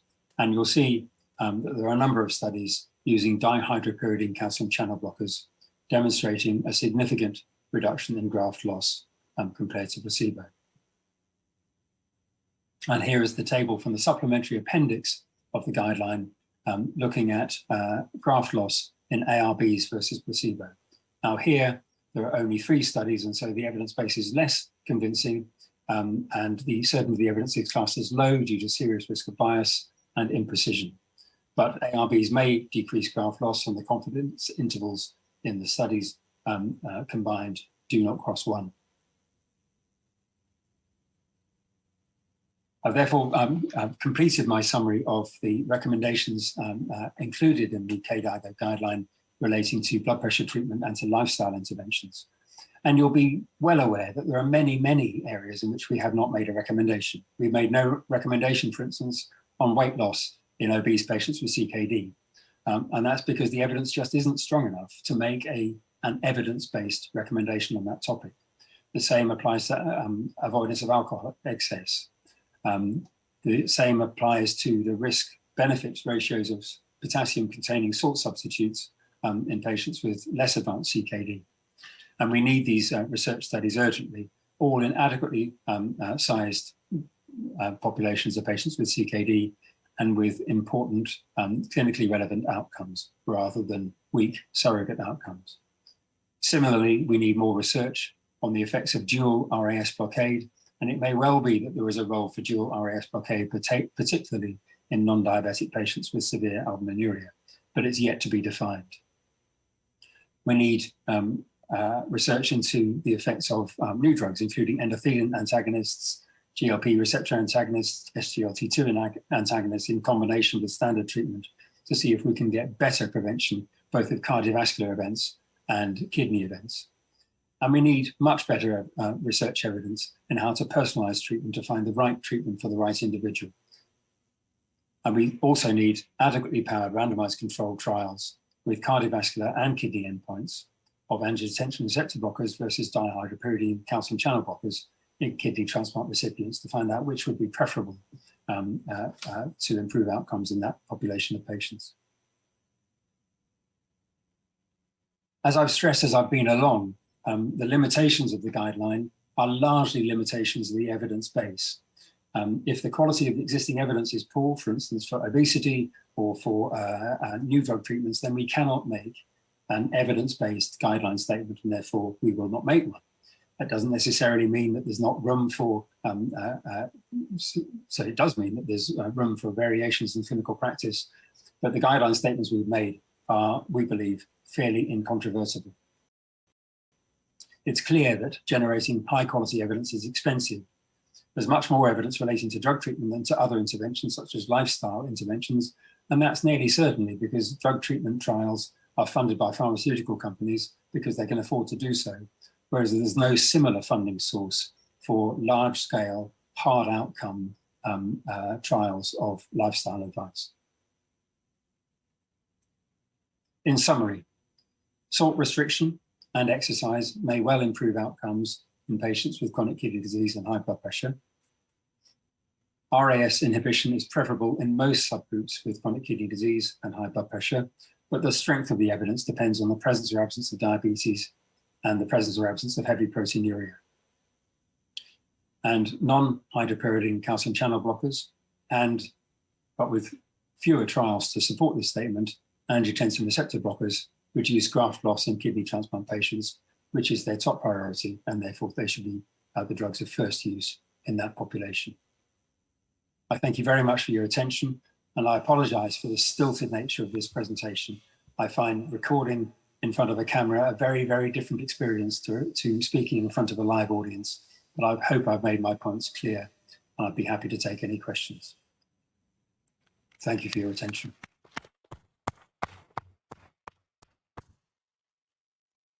Thank you very much for this nice overview, which is now open to questions. I have a couple. Yeah, I Professor have a Skinner? couple of questions about sodium restriction. So in your slide, you showed that sodium salt should be replaced with the potassium salt.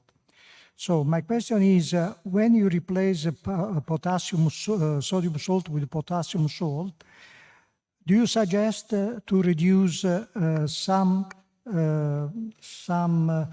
fruits, I mean, rich in potassium or other foods? First point. Second point, do you think that it's better to monitor patients when he replace or she replace the sodium with the potassium salt? I think there may have been some lack of clarity in my presentation in that we do not, in the guideline, recommend potassium-containing salt substitutes for the great majority of patients with CKD, precisely because of the risk of hyperkalemia. It may well be the case that in early CKD, patients will benefit from a reduction in sodium intake and a parallel increase in potassium intake, but that would need to be carefully monitored, particularly in those at risk of hyperkalemia. So we do not suggest at any point that potassium-containing salt substitutes be recommended in CKD because the evidence for that intervention is not available. The second question is, if the patients receive potassium salt instead of sodium salt and ACE inhibitors, it is better to monitor strictly these patients concerning kalemia? Absolutely. I agree with that point fully. And if you were to recommend potassium-containing salt substitutes, which recently have been shown to be of major benefit in the Chinese population at least, then you would need to monitor potassium much more carefully. Whether or not, for instance, allowing people to use potassium-containing salt substitutes in combination with potassium binder would permit the greater use of salt substitutes in CKD is an open question and one which may well be answered in future. Okay, thank you. I agree that the hyperkalemia may become a serious problem, especially with the introduction of mineralocorticoid receptor inhibitors, which will be now more popular with Fidelio-Figaro study and FIND study, which is just ongoing. So do you think that there will be a place for relatively common use of potassium binders in this subpopulation? As a personal opinion, I look forward to the evidence, and yes, there may well be a room for the use of those binders. As a member of the guideline group, we weren't able to apprise any useful evidence on the topic, and so we desisted from making any guideline statement on that. Thank you. One question from the audience. Okay, thank you for your talk. I would like to ask you, I am not sure I'm missing something, but I think I didn't see any mention to diuretic use in this kind of patients. The second question is, do you think that the sodium restriction in elderly patients during very hot periods such as last summer, do you think it should be revised at least in part, this prescription? Thank you for those perceptive questions. Diuretics were looked at by the evidence review team, and there was no strong evidence of a mortality or a hard outcome benefit. But clearly, diuretics are a major part of the armamentarium of controlling blood pressure and fluid retention amongst patients with CKD. And unlike the 2012 guideline, we took great steps not to try to write a textbook of clinical management. You nephrologists know well how to manage patients, and we didn't want to write all of that down in a guideline. It would be very long, very tedious, and insulting to people's intelligence and their ability to personalize treatment to the individual patients sat in front of them. But clearly, diuretics are an important part of the treatment. As regards to sodium restriction during heat waves, that again is well beyond the evidence base, but it is standard good practice to individualize advice in such situations. And I fully agree that in patients at risk of hypovolemia, one should worry both about diuretics, sodium restriction, and indeed water intake in that situation. Thank you. Thank you. Any other questions from the auditorium? Okay. Yeah, this one is here. Yeah. Yes. Excuse me, do you think that the assessment of salt sensitivity can help in personalization of therapy, at least in patients without diuretics in the therapy, as example? Personally, I've found that assessment of salt sensitivity is a difficult topic, and I've never really managed to do that in an individual patient with any great success. I've looked and failed to find good evidence that salt sensitivity is a reproducible phenotype from one episode to the next, but it may well be that I've missed such evidence. But certainly there are no trials looking at hard outcomes in which personalization has been based on salt sensitivity. However, if you have clear evidence that an individual patient is salt sensitive, then it's highly likely that that patient will benefit more from sodium restriction than another patient. And then there's nothing in the guideline that would suggest that that was a bad idea. Thank you. Thank you. It seems that there are no other questions. So once again, many thanks for your presentation and for the discussion. And now Professor Skenna will introduce the last two speakers. Thank you very much. Okay, thank you so much. Before moving to the next speaker, I would like to summarize the previous talk. We had two talks about the KDIGO concerning CKD in diabetes and progression of the kidney diabetes versus end-stage kidney disease. The second two talks were blood pressure, blood pressure in patients with non-dialysis chronic kidney disease, and blood pressure management in lifestyle in patients with non-dialysis chronic kidney disease. Now we have another two talks concerning KDIGO. The first one on KDIGO in primary glomerulonephritis, and the second one on secondary glomerulonephritis. So I would like to introduce now the next speaker is Marina Vivarelli from Department of Nephrology, ERCS Pediatrico Bambin Gesù Roma.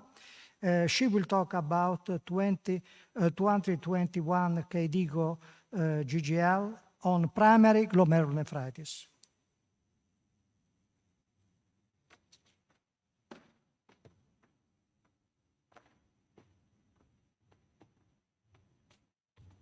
Charlie, can you hear me? Okay, can you hear me? Yes. Good You afternoon. can speak offline. We stop. Hello? We stop your talk and also discussion. Thank you so much again. So good afternoon. It's a real honor to present for me in this venue for the first time the new glomerular nephritis KDIGO guidelines for 2021. They were just published this week in Kidney International in a supplement. They are a massive work that took many years to complete, and that it's almost 300 pages of documents. So obviously, Professor Tazar and I are not going to cover the entire document. We are going to try to give some highlights of the most significant and innovative points of these guidelines that have been brought up by the group that composed them and that put them together. So I will focus on primary glomerular nephritis. And I also have a large disclaimer to give, which is that I am a pediatric nephrologist. And I participated and wrote the chapter on nephrotic syndrome in children for these guidelines. So I feel like a slight fraud in presenting all the wonderful work that was done by my colleagues, but I obviously did participate in the entire working group and can give you some insight into how all of these decisions were given, even though they were not taken specifically by myself. So I wanted to give you a brief overview of how we arrived to these guidelines.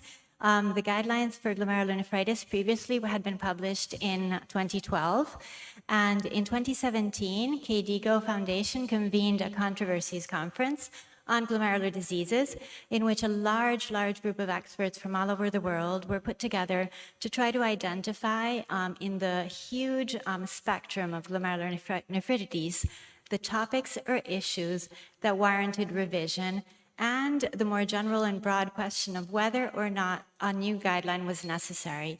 And the outcome of this controversies conference was published in KI in 2019.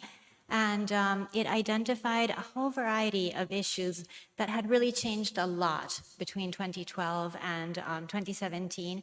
And so it did identify the need for a new guideline to be put together. So between 2018 and 2019, the guideline was prepared by a group of experts led by an American, Brad Roven, and a European, Jürgen Flöge. And the evidence review team is the same for all of the KDIGO ventures, and it is also the same as the Cochrane reviews. So it's mainly led by Jonathan Craig, Martin Howell, and David Tunnicliffe. And there was also a guideline methods chair, Marcello Tonelli from Calgary in Canada, who made some very important and innovative points that I will talk to you about a little bit later. In 2020, the guideline went out for public revision. It was a huge manuscript, so we received a vast number of comments. And so there was a lot of work also in incorporating and addressing every one of the comments that arrived from the public and that were critically reviewed for the final publication. So the first thing that I wanted to talk to you about is the literature search, so the evidence. The evidence was very, very vast. And it was initially conducted, the literature search, in October 2018. But as we went forward, and the guideline took a long time to put together, it was then additionally supplemented both in September 2019, and the last edition was made in June 2020.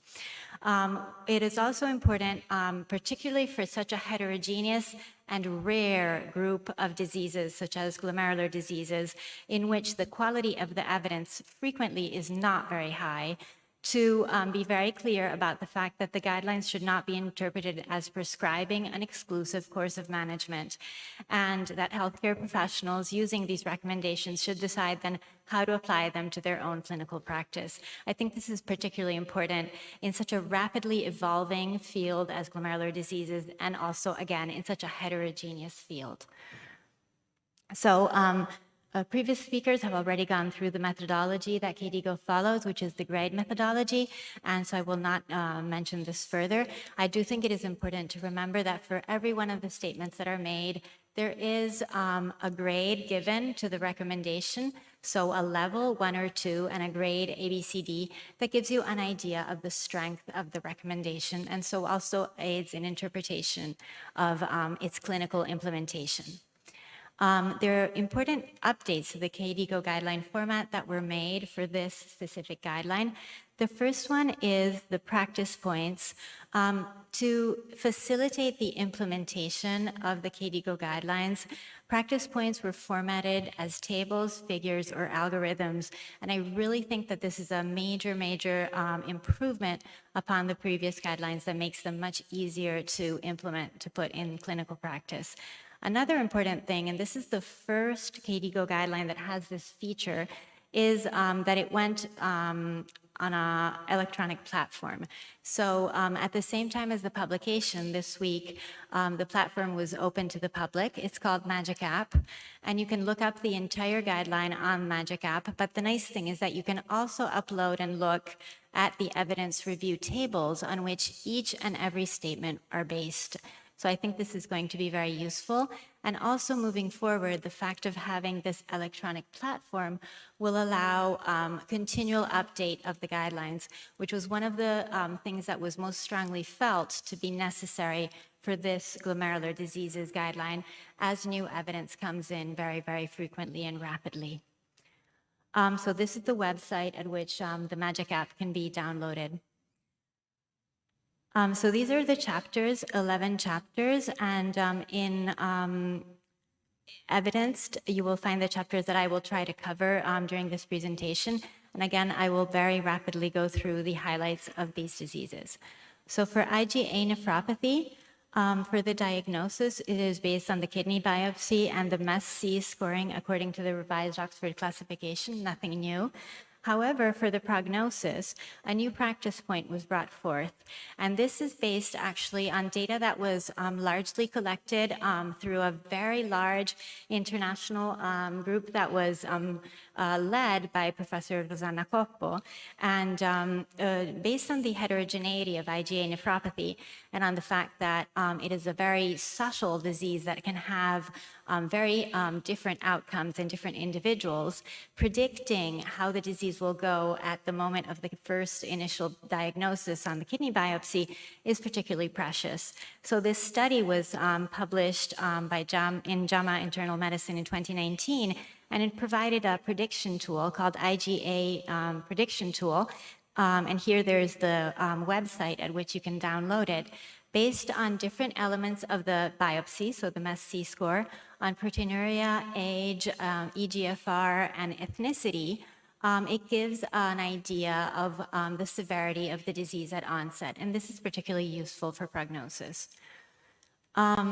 So the way in which the patient should be assessed is to have a kidney biopsy that shows IgA dominance, eliminate secondary causes, therefore have a diagnosis of idiopathic IgA nephropathy, use the MESC score, use the IgA nephropathy prediction tool to have an idea with your patient of the severity and the prognosis of each individual patient, enroll him or her in a disease registry, and then to commence optimized supportive care. For the supportive care, there have been a variety of large and excellent studies in the last few years proving that particularly in IgA nephropathy, particularly because it has such a slow, degrading, and subtle clinical way of evolving, the value of supportive care is, in many cases, greater than the value of immunosuppression. So the primary focus of management should be to optimize supportive care, both in terms of lifestyle, so dietary intervention, weight loss, smoking cessation, and weight control, and also in terms of treatment with ACE inhibitors or angiotensin receptor blockers. The recommendation that was made, recommendation 2.3.2, says that in all patients with a diagnosis of IgA nephropathy and above 0.5 grams and 24-hour of proteinuria, irrespective of whether or not they have hypertension, should be treated with an ACE inhibitor or with an angiotensin receptor blocker, but not with both, based on the retrospective post-hoc analysis that was done of the STOP-IgA trial. Another important thing is that we defined the number of days for which you implement only the supportive therapy with dietary and lifestyle intervention and RAS inhibition. After 90 days, the patient needs to be reassessed. And if proteinuria is above 1 gram over 24 hours, it is considered that the response to this initial intervention was not sufficient, and there is a high risk of progression of the patient with IgA nephropathy. So at this point, immunosuppressive drugs should be considered.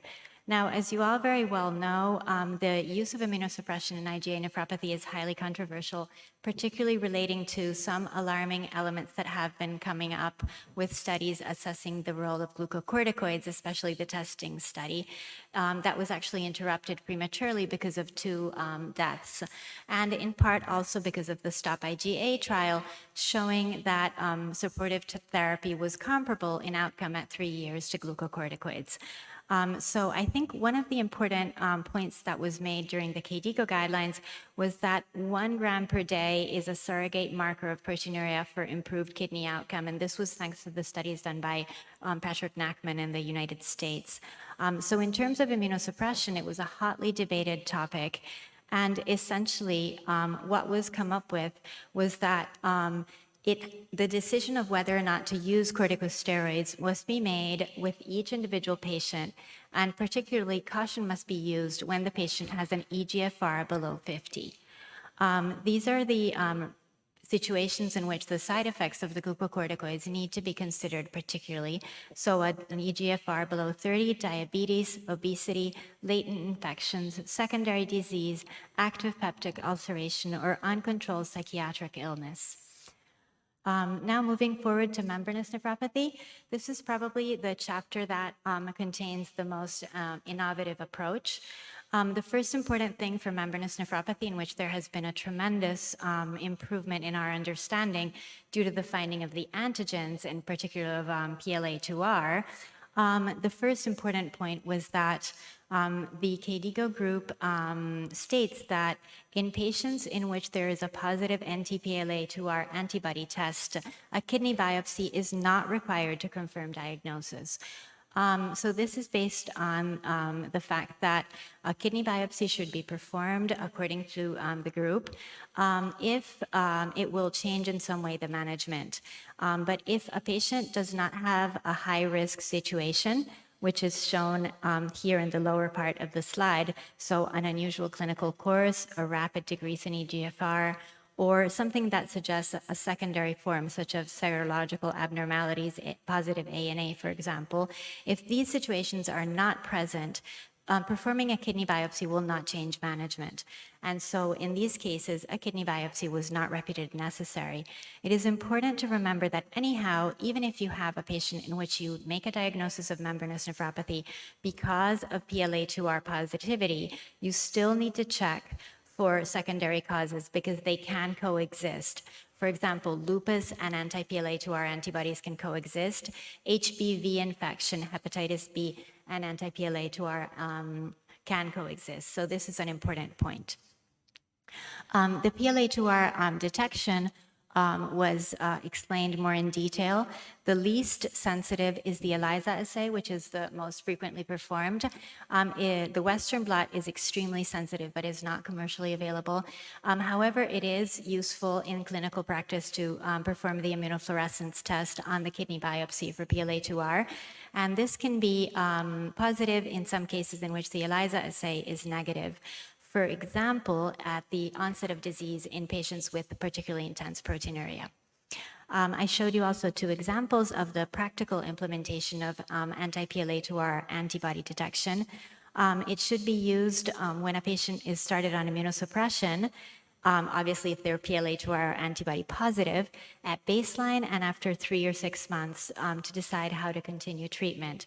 Also, in PLA2R positive patients, it can be useful when preparing them for renal transplant if they have reached end-stage renal disease to assess the risk of recurrence. And in a patient in which the PLA2R antibodies was unknown, for example, because their onset of disease was before the identification of the antigen, and so if the patient is negative, retrieving a native kidney biopsy, staining by immunofluorescence, finding PLA2R antibodies is important, because at that point, if the patient is now negative, he has a medium risk of recurrence, whereas if he's positive, he has a relatively high risk of recurrence. So this is an important clinical point. In terms of prognosis, and then to also determine the treatment, patients with membranous nephropathy were suggested to be divided into 4 categories. Low risk if they have normal eGFR and non-nephrotic proteinuria, moderate risk if they have nephrotic range proteinuria, high risk if they have low GFR and extremely high proteinuria, or normal GFR and nephrotic range proteinuria, and at least one of the following points, which are either high PLA2R receptor antibodies or low serum albumin, or signs of low molecular weight proteinuria, or signs of loss of permeability, which is a sign of particularly intense and profound damage to the glomerular filtration barrier. Very high-risk patients are patients with life-threatening nephrotic syndrome, for example, AKI, thromboembolic events, or infection, or patients who have a rapid deterioration of kidney function. This stratification of patients needs to be done periodically while you're evaluating the patient, and it allows to then decide what to do in terms of treatment. So the wait and see is an approach that is very reasonable in low and moderate risk patients, because we know that membranous nephropathy has a 40% chance of spontaneous remission. And another important thing that came out with these guidelines compared to the previous ones was on the correct approach to immunosuppression in membranous nephropathy. And it was advised to put as first-line rituximab, again, due to important studies that were started initially by the group of Giuseppe Remuzzi and then brought forth in other studies, most importantly, the MENTOR trial that was published in 2019. in the New England Journal of Medicine comparing rituximab to calcineurin inhibitors. In terms of minimal change disease, I'm going to go really fast. There was really nothing new to say, and everything that is said about the minimal change disease guidelines is based on data coming from children, because as you very well know, minimal change disease is much more frequent in children than in adults. And apart from the introduction of rituximab as a useful treatment in cases that have frequent relapsing or steroid-dependent course, there was really nothing new compared to 2012. Instead, for focal segmental glomerular sclerosis, there was an important novelty. The important suggestion is in the classification of FSGS. And what the group proposed was to eliminate the term idiopathic, because it was found that the term idiopathic does not really give you an idea of how to treat the patient, because it doesn't give an idea of the etiology. So it was suggested to instead use the term primary, because primary FSGS is the so-called circulating plasma factor FSGS. So it is the FSGS in which you have nephrotic syndrome, and that is amenable to treatment, to immunosuppression. And this is a very different entity from all of the other forms of FSGS, genetic FSGS, secondary FSGS, or so-called FSGS of undetermined cause. So in the diagram of how to approach a patient with FSGS, the presence or absence of nephrotic syndrome and the presence of nephrotic syndrome is taken to suggest a primary form is the way in which you then decide whether or not to try immunosuppression in your patient. And these are the secondary forms that need to be looked at. Another important element was that the KDIGO new guidelines try to push forward a more intensive use of genetic screening, even in adults with FSGS, especially in cases in which there's a strong family history or clinical features suggestive of a syndrome. It aids in diagnosis, it can limit unnecessary immunosuppression, and also it's very important in determining the risk of recurrent disease in kidney transplantation, and it allows to assess the risk in candidate living-related kidney donors, especially if there's a high suspicion of an APOL1 risk variant. In terms of the chapter on membranoproliferative GN, this was a chapter that existed in the 2012 guidelines that was completely modified and removed in this guideline. It was called Immunoglobulin and Complement-Mediated Glomerular Diseases with an MPGN pattern of injury. This is because MPGN is not a disease, it's a pattern of injury. It's a lesion that you can see on a renal biopsy. The etiology of MPGN is now much better understood because of important studies that have focused on the alternative pathway of complement, and because of the better understanding of monoclonal gammopathies giving this type of lesion on the kidney biopsy.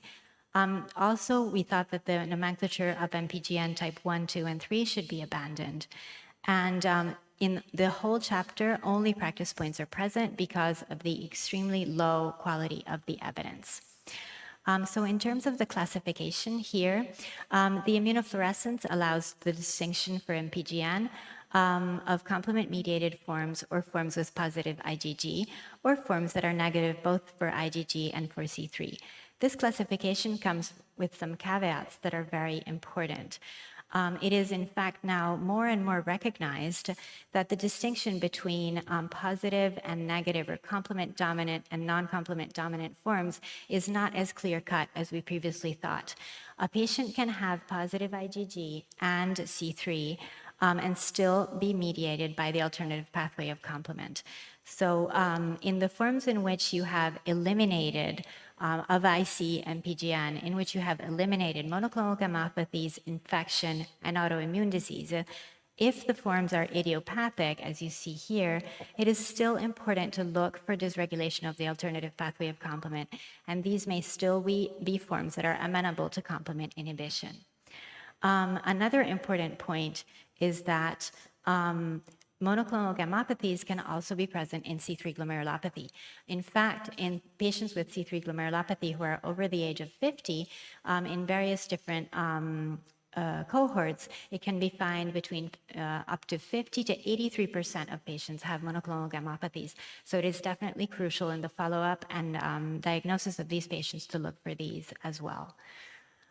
This is a scheme of all of the different complement abnormalities that need to be looked for in these patients. And in terms of therapy, there's very little evidence, but I think the most important paper that was taken into account is the Caravaca-Fontan study published last year in CJASN that shows that in the absence of monoclonal gammopathy, patients with C3G should be treated initially with MMF plus corticosteroids. And if this fails, only if this fails, eculizumab should be considered. And you really see in blue how well many patients do with conventional immunosuppression compared to complement inhibition. So with this, I thank you very much for your attention, and I'll be happy to take questions.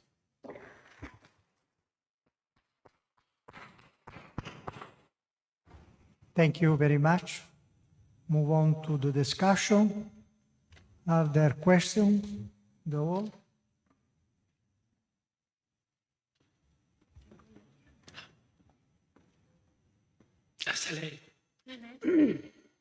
Sono Dario Roccatello, Marina. Thank you so much for your ability to summarize the critical points of this big work. This is not a criticism, not a comment, just an idea that I have, but I think that many nephrologists can share this idea. Membranous nephropathy is an histological pattern. So what we call membranous nephropathy without biopsy, just because we have a positivity of the anti-PLA antibodies, that is not so diffuse as a test. It's not so finely performed. The general word is not Mayo Clinic laboratory. It's not a laboratory so sure for results. So we have maybe to rename, to recall this kind of abnormalities, not as a membranous nephropathy without biopsy, but as a nephropathy with a probable glomerular pattern and anti-PLA antibody positive. It is different. Professor Roccatello really hit the nail on the head. I think this was by far the most hotly debated point of the entire guidelines. Hours were spent essentially fighting this out, and it is truly, I'm sure, the most controversial, I think Professor Tizat also agrees, statement of these new guidelines. So I surely don't feel that I am qualified to bring it forth. I think the feeling was that it was important that these guidelines embrace the progress that has been made in the diagnosis of membranous nephropathy, and also be mindful of the risks of a kidney biopsy in certain settings. And the argument that was made the most was that a kidney biopsy should change your treatment, your management of the patient. So in the moment in which you have 150 or 170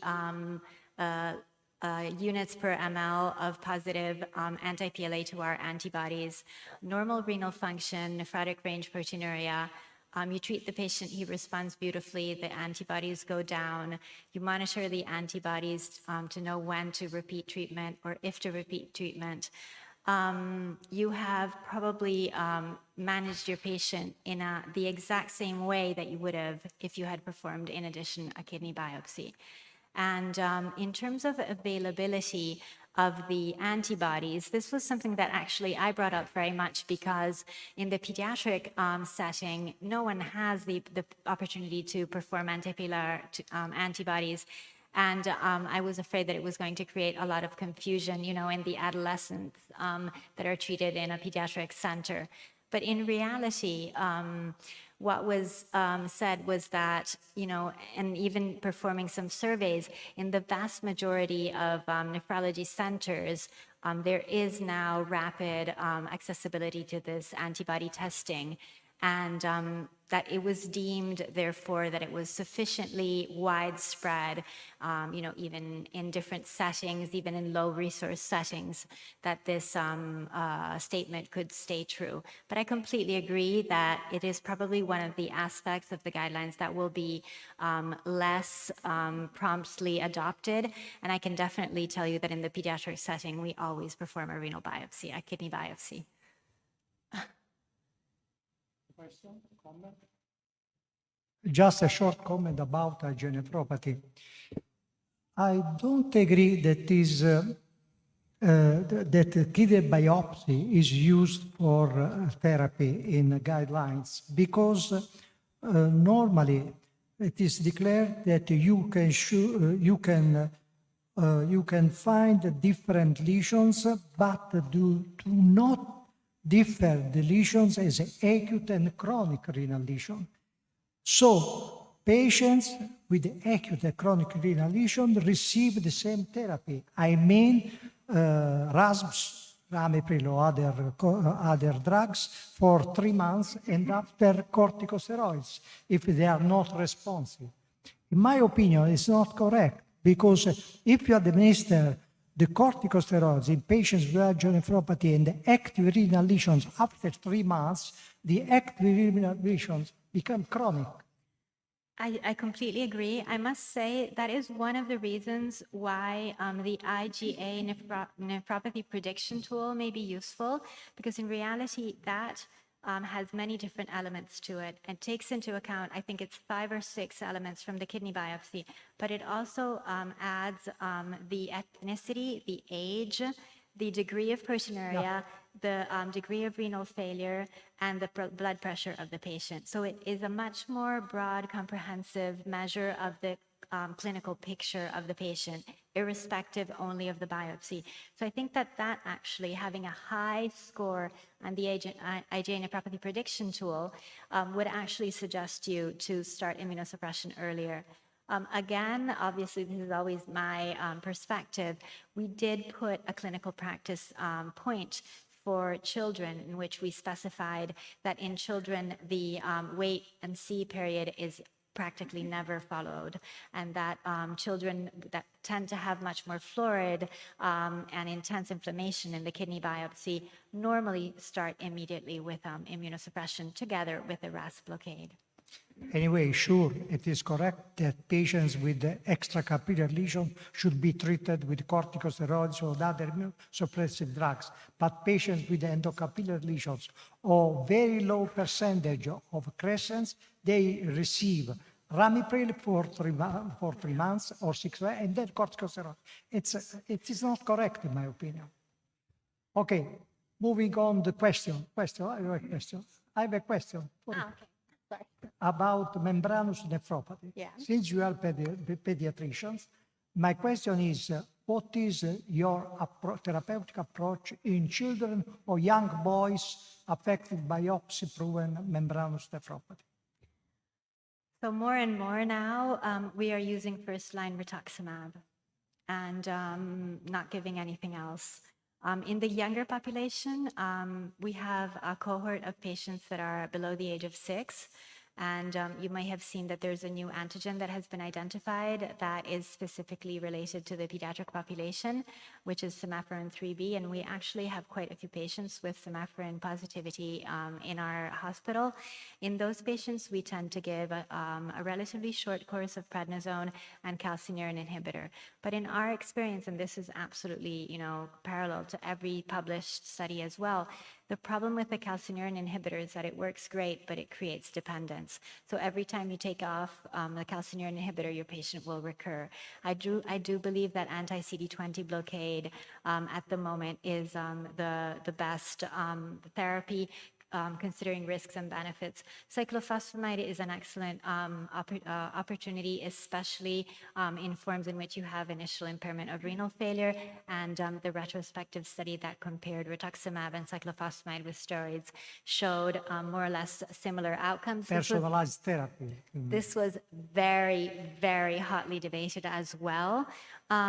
However, in general, the group felt that due to the unfavorable side effect profile of cyclophosphamide, it should be reserved to cases that have renal failure. In the pediatric setting, we never use it for membranous nephropathy. Okay, thank you so much. We move on to the last but not least speaker, Vladimir Tesar, who will speak about KDIGO, GGL, on secondary glomerulonephritis, of course, lupus, cryoglobulinemia, and so on. Professor Tesar is Chief of Department of Nephrology, First Faculty of Medicine, Charles University in Prague, the wonderful city in Europe. We had the International Symposium on Iga Nephropathy 2 weeks ago in Prague.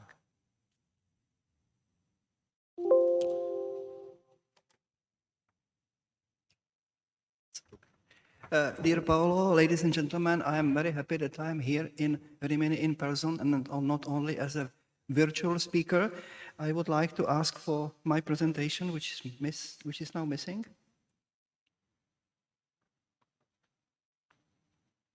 Yeah, and I have a difficult task to speak in 20 minutes about 3 different diseases. And the task is difficult because there were many studies published quite recently on which the guidelines are based. So these are my disclosures. And I will, especially in speaking about ANCA vasculitis, compare the older guidelines which were published in 2012 with the new guidelines which were published just recently, as already mentioned by Marina Vivarelli. And I will not go into details how the guidelines were prepared because you already heard it. And in fact, we have 2 main approaches. There are recommendations which are provided where ample evidence is available, and there are practice points which are provided where there is insufficient evidence or evidence is inconclusive, but we feel that some guidance is needed. So there is always a role for some opinion of the experts which were in charge of the guidelines. I will start with anti-Gbm nephritis, in which, in fact, there is not so much new. And comparing 2021 to 2012 guidelines. So what is stressed is that the diagnosis must be made very quickly and the treatment must be started without any unnecessary delay. So in all patients with rapid progressive glomerulonephritis, you look if there is alveolar hemorrhage or not. If there is some suspicion, CT scan is to be done as quickly as possible. Then anti-GBM antibody should be examined and should be available best of all on the same day. And also kidney biopsy should be performed immediately and the result should be available within hours, not days. And in case it's not possible and there is a strong suspicion, the treatment should be started even without the confirmation with immunobiopsy. And all patients should be treated with corticosteroids, cyclophosphamide, and plasma exchange. And this is in detail described here. And I will only mention what was not on the slide. So cyclophosphamide should be prolonged to 2 to 3 months. And there is no maintenance treatment to be given to patients with anti-GBM disease if there is not a concomitant positivity of ANCA. And kidney transplantation should be postponed until anti-GBM antibodies remain undetectable. And what is, of course, a bit controversial is that some patients without alveolar hemorrhage with 100% crescents in kidney biopsy with signs of glomerulosclerosis and interstitial fibrosis possibly should not be treated because the treatment is of no benefit for them. But I must say that in my practice, I almost do not see any patients who can't be treated. And but there is also something new which should be mentioned in anti-Gbm nephritis, and there is the use of IgG endopeptidase called imlifidase, which has the great advantage compared to plasma exchange that it completely removes pathogenic antibodies within hours, which is not the case with plasma exchange. And we have now positive, promising data from phase 2 trial, and we, of course, will wait for the results from phase 3 trial, but probably in the next guidelines, we will see something new. And now concerning ANCA-associated vasculitis, the first slide is very similar to that of anti-GBM. So the diagnosis should be made very quickly, and the treatment should start also immediately. So we rely on the clinical picture and also clinical presentation and also the positivity of antibodies, and should not wait until the biopsy is available, or in some patients where the diagnosis is clear, we should not insist on performing kidney biopsy, at least not immediately. And we have ample evidence in ANCA-associated vasculitis. This is the disease with the greatest evidence of all glomerular diseases. You see that even when KDIGO guidelines 2012 were prepared, there were many clinical studies on which it could be based, and there were many studies in between 2012 and 2021. I will mention some of them, which were important for the recommendations. And we'll speak about initial therapy and relapse, plasma exchange, and maintenance therapy, and will also mention the recent data on complement inhibition. So with the introduction of cyclophosphamide, the outcome of patients with ANCA vasculitis dramatically improved. Almost all went to remission, and the mortality dramatically decreased. But what is important is that cyclophosphamide is effective but toxic drug, and you see here that within the first year, only less than 20% of patients are dying because of vasculitis, but almost 50% because of infection. And after the first year, once again, the active vasculitis is rarely the cause of mortality, but it is infection, cardiovascular disease, and malignancy. So we need some similarly effective but less toxic treatment. And to reduce the doses of cyclophosphamide, which was done with early switch from cyclophosphamide to azathioprine, or with using cyclophosphamide pulses instead of oral cyclophosphamide, works in the short term. But in the long term, all these patients have higher rate of relapses. So it means that they are once again treated with cyclophosphamide, and what had to be gained is in fact once again lost. So the only way to avoid this early undertreatment is to have some other drug, and it appeared quite early, 15 years ago, almost 15 years ago, that rituximab could be the choice. And even at 2012, there were available data from two clinical studies which compared rituximab with cyclophosphamide. It was this larger RACE study, which randomized patients with well-preserved glomerular filtration rate of mean glomerular filtration rate was 60 ml per minute to either conventional treatment with cyclophosphamide and corticosteroids, followed by azathioprine, or to rituximab for remission induction. There was no maintenance treatment in this trial, and rituximab was non-inferior in new patients, newly diagnosed patients, and was better in relapsing patients, and rate of adverse event was not different in both limbs. And there were also some data for patients with more advanced disease from RETUX-VAS trial, to which patients with significantly lower eGFR were recruited. Mean eGFR was 20 compared to 60 in RACE trial. Some of them even required dialysis. And even in this trial, comparing standard treatment with cyclophosphamide with rituximab with only 2 initial cyclophosphamide pulses, showed that rituximab was similarly effective in terms of remission, sustained remission, and also increase of GFR at 12 months. And despite that, the recommendations which were provided in 2012 were very conservative and recommended cyclophosphamide as a first choice treatment, and rituximab and corticosteroids were recommended only as an alternative treatment in patients not responding to cyclophosphamide or with severe cyclophosphamide toxicity. And also not in patients with severe disease. And even in patients with relapsing disease, where we already knew that rituximab is better than cyclophosphamide, it was recommended to treat the patients in the same way as with initial presentations. So it means once again with cyclophosphamide. So I was not happy with that, even at the time it was published. And since 2012, new data on rituximab were published. Here you see the sub-analysis of patients with renal involvement from RAVE trial. Once again, rituximab was similarly effective as cyclophosphamide. Then here you see long-term follow-up of patients from Rituximab trial, and the long-term follow-up of patients treated initially with rituximab was similar as those of patients treated with cyclophosphamide. And this is interesting sub-analysis from RAVE showed that especially in patients with relapsing disease who are PR3 ANCA positive, rituximab is much better, even after 18 months without any maintenance treatment.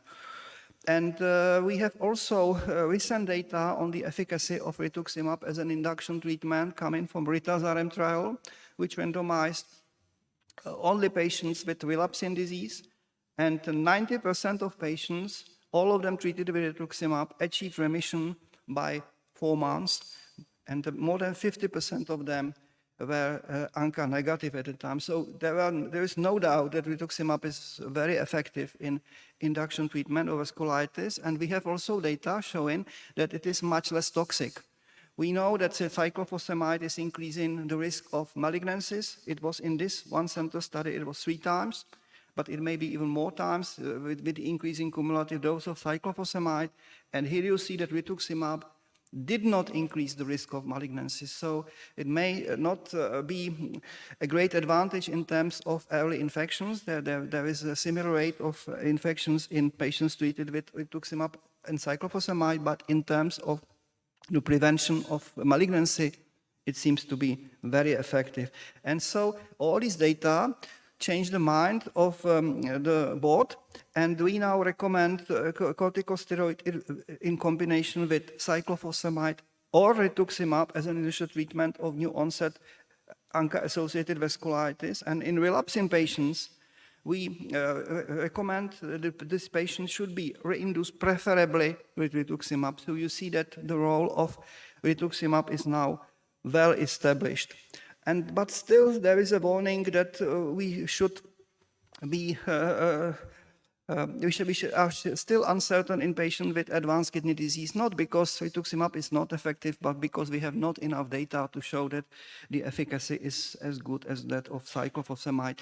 And what is here in the guidelines is that we have practice point in which situations cyclophosphamide and in which situations rituximab is preferred as an induction treatment. And you see that if you omit difficult access to cyclophosphamide and this consideration that we have limited data in patients with advanced disease, in all other situations, rituximab is preferred. One comment on corticosteroids. We have now data coming from Pexivas where the patients were randomized to 2 regimens of 2 protocols of corticosteroids, standard doses and lower doses with early tapering and withdrawal. And you see that in terms of efficacy, both these regimens were similarly effective, and there was lower risk of serious adverse events in patients treated with low-dose corticosteroids. And this is the reason why this low-dose corticosteroids protocol is recommended in KDIGO guidelines and should be used in all patients. Now, plasma exchange. In 2012, it seemed to be easy. We had data from MIPEX trial, which showed that plasma exchange decreases the risk of end-stage renal disease in patients treated with plasma exchange compared to patients treated with methylprednisone as add-on treatment to corticosteroids and cyclophosphamide. And this was the reason why it was recommended in all patients with advanced or rapidly progressing kidney disease, also in patients with pulmonary hemorrhage and also in patients with concomitant anti-GBM disease. But since then, data from the largest trial in ANCA vasculitis, PEXIVAS, became available. And you see that the trial was in more than 700 patients with serum creatinine higher than 200 micromoles per liter. And unfortunately, in this study, plasma exchange had no significant effect neither on primary endpoint, including mortality, nor on the risk of end-stage renal disease. And we are still waiting for new meta-analysis and for secondary analysis coming from PEXIVAS. But of course, these data are not so much encouraging. And so now we do not recommend a plasma exchange. We only say, consider plasma exchange for patients requiring dialysis or with rapidly increasing serum creatinine and or diffuse alveolar hemorrhage. But plasma exchange should be done with in patients with overlap syndrome with concomitant positivity of ANCA, and definitely should not be done in patients with stable serum creatinine between 200 and 500 micromoles per liter. So what is new in maintenance treatment? In 2012, there was clear recommendation that maintenance treatment should last at least 18 months, and there were 3 drugs which were recommended, and the first choice, azathioprine, and as an alternative, mycophenolate mofetil and methotrexate in patients with still preserved kidney function. And since 2012, we have data from several interesting studies. The first one was REMAIN, which compared early withdrawal at 24 months with long-term continuation up to 48 months of maintenance treatment with azathioprine. And you see that in patients who stayed on maintenance treatment, the risk of relapses, including major relapses, was much lower. And it was especially high in patients who were ANCA positive at randomization, so at the time when withdrawal started. And what is important, there was no difference in adverse events rates. So it means that we can safely treat some patients with maintenance treatment with azathioprine for a longer time, and that some patients, especially those who remain ANCA positive, PR3 positive, may require the long-term maintenance treatment. And we have also data on new drugs in maintenance treatment, namely on rituximab, which was compared with azathioprine in the French trial in patients with relatively well-preserved kidney function. And you see that rituximab was much better than azathioprine in terms of preventing any relapses and major relapses. And this effect persisted after 5 years. So you see that these curves are still nicely separated. And what is important, that rituximab was better even in terms of mortality. And there was no difference in serious adverse events. And we have now similar data showing the benefit of using rituximab instead of azathioprine coming from the maintenance phase of Ritazarem trial, where all patients treated initially with rituximab were randomized either to azathioprine or rituximab, and you see that those who stayed on rituximab had much better outcome. And what is not clear is how long the maintenance with rituximab should take. And we have some data on that from the French trial, which compared 18 months and 46 months. And you see that, once again, long-term treatment is better than shorter-term treatment, and it's safe. There was no increase of severe adverse events. So what current guidelines say, we recommend maintenance treatment with either rituximab or azathioprine and low-dose corticosteroids after induction of remission. And what is important, they suggest that after cyclophosphamide induction, you can use either azathioprine or rituximab, but if you started with rituximab induction, it is wiser to follow with rituximab. And optimal duration is uncertain, but should be at least 18 months, and I showed you that it should probably be prolonged, especially in patients with persistent ANCA positivity up to more than 40 months. And once again, even in this part, there is a recommendation in which patient you should prefer azathioprine and in which rituximab, and you see that there are not many patients in whom azathioprine could be recommended. We use rituximab even in patients with very low baseline IgG, and it's quite safe. And this is the algorithm which repeats what I already said. And it's said that rituximab can be used as an alternative to cyclophosphamide and as an alternative to azathioprine in the maintenance phase. Finally, several words about complement inhibition, which is quite new and which is beyond KDIGO guidelines because it is not a part of the guidelines, but will become the part of the update, probably. In all trials with rituximab, it was shown that there is no difference in severe adverse events in the acute phase, in the induction treatment. And it is believed that it is probably because of using high-dose corticosteroids. I already showed you that we can use safely much lower doses based on the protocol used in Pexivas, but it seems that we can even completely avoid corticosteroids and that they could be safely replaced by new drugs, complement inhibitors. It was shown more than 10 years ago that C5a receptor, so receptor for C5a complement factor, is implicated in crescent formation in experimental disease. Blocking this receptor completely prevents and ameliorates the development of crescents.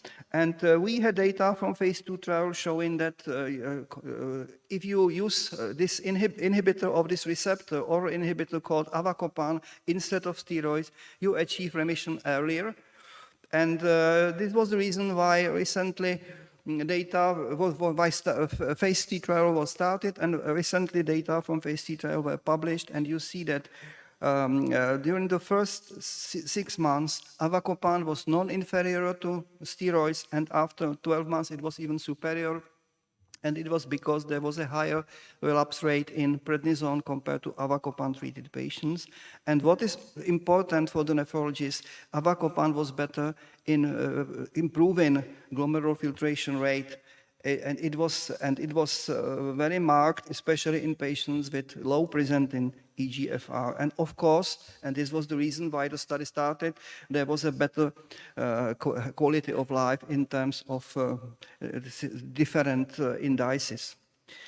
I will skip it and will tell you finally several words about lupus nephritis. Once again, similarly as in vasculitis, introduction of cyclophosphamide dramatically improve the outcome of patients with lupus, lupus nephritis, and class 4 lupus nephritis.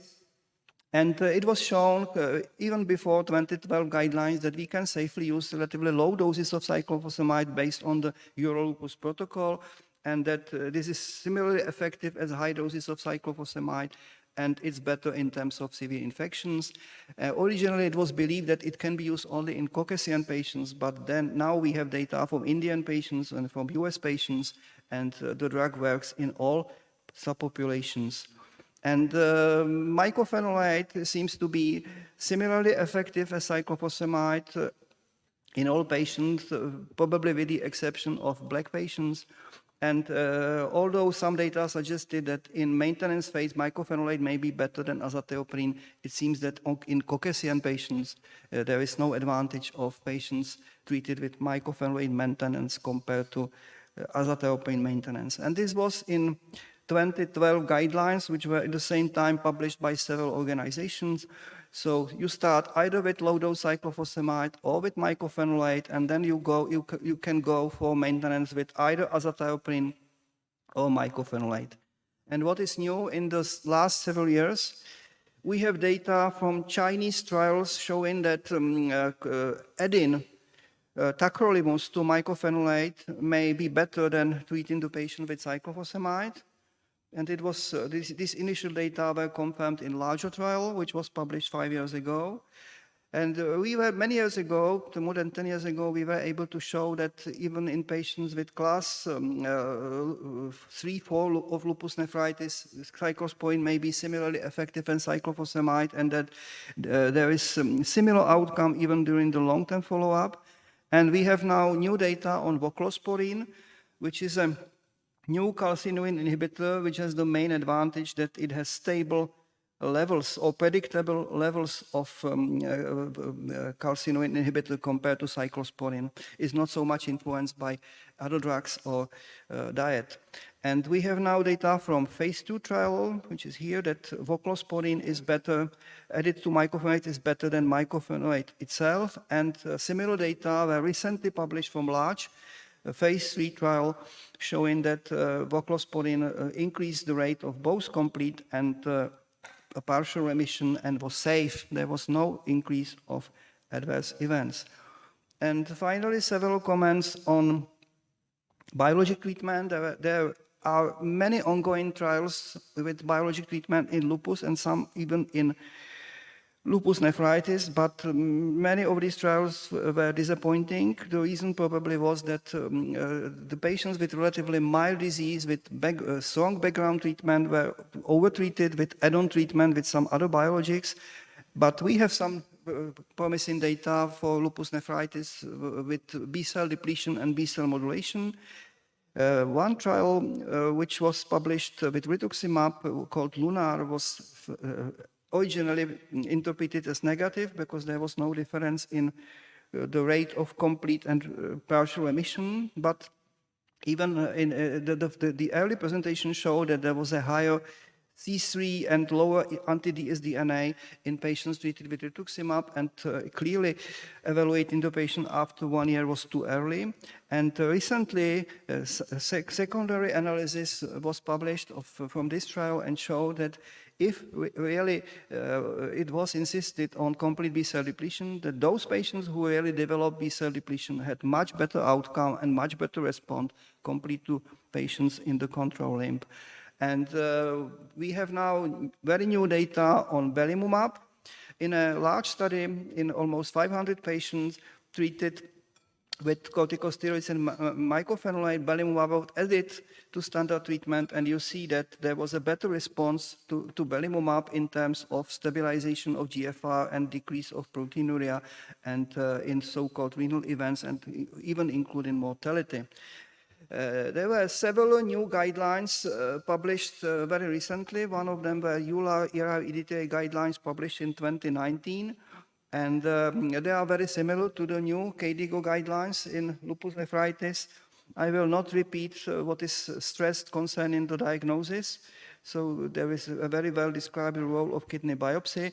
And what is new in terms of treatment? In fact, the recommendation is the same. The treatment could be, induction treatment could be used with mycophenolate or cyclophosphamide, but we have two new options. One is calcineurin inhibitors, and the second is B lymphocyte targeting biologics, and it is described in which situations the patients may mostly benefit from that. And for maintenance treatment, the drug of choice is mycophenolate. So in conclusion, in anti-Gbm nephritis, there is no significant progress in the last 10 years, but there is something on the horizon, IgG endopeptidase. In ANCA colitis, rituximab became the drug of choice in both initial and maintenance phase of treatment, and in lupus nephritis, after many discouraging and negative trials, we have now positive data for calcineurin inhibitors and biologics, and I believe in some update of recently published KDIGO guidelines, because there are new studies which are currently ongoing. Thank you for your attention, and I will looking forward for your questions. Thank you, Vladimir, for your excellent talk. Are there questions on the floor? I have just two questions. First, I look at patients with anti-Gbm nephritis plus lung involvement. Plus lung involvement. Okay.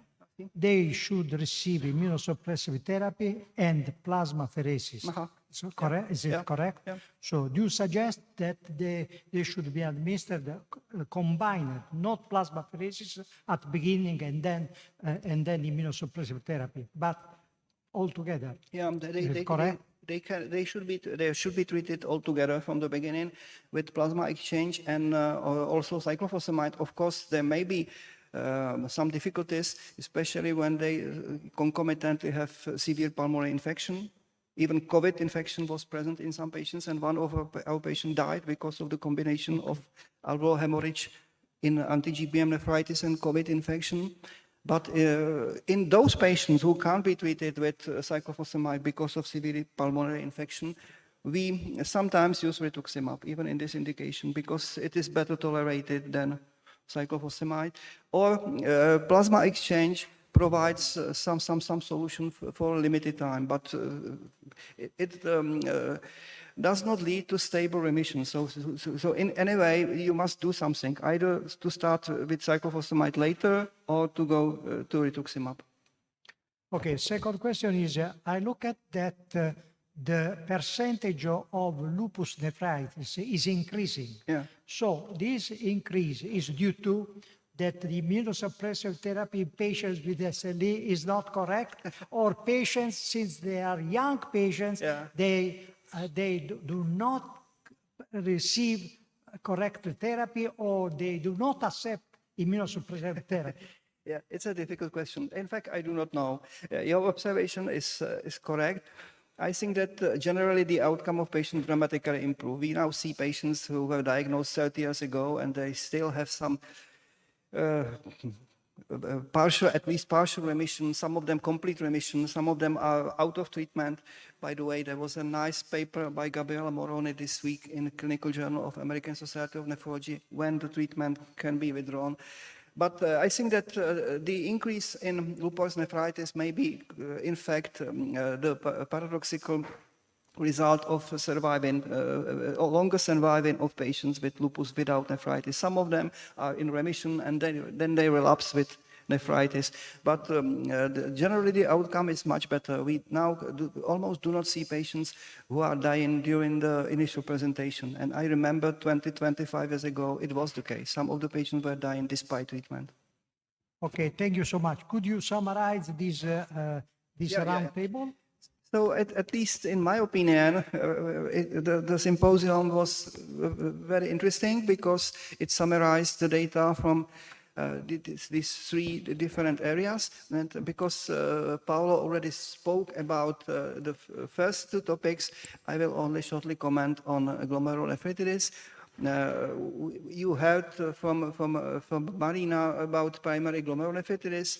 In this area, we are currently in a very dynamic situation, especially Iga Nephropathy. There are about 8 ongoing trials, and we can expect very soon some positive data coming from some of them, and probably the field will be completely different in about 5 or 6 years, and there will be a great place for personalized treatment, and this seems to be quite similar in membranous nephropathy, and there is now a much greater role played, for instance, by rituximab in minimal change disease.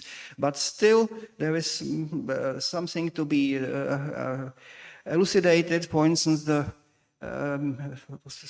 for such a long time missing permeability factor in FSGS. But it is a dynamic area, and I hope that we will see very, very interesting data later on. And concerning the secondary glomerulonephritis, I think that we are in vasculitis. We have now so safe and so successful treatment that it will be very difficult to organize any clinical trials to beat rituximab.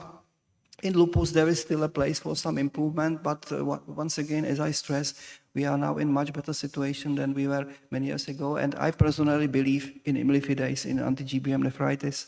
So thank you for your attention. Thank you, Vladimir, and thank you to the participants to this table.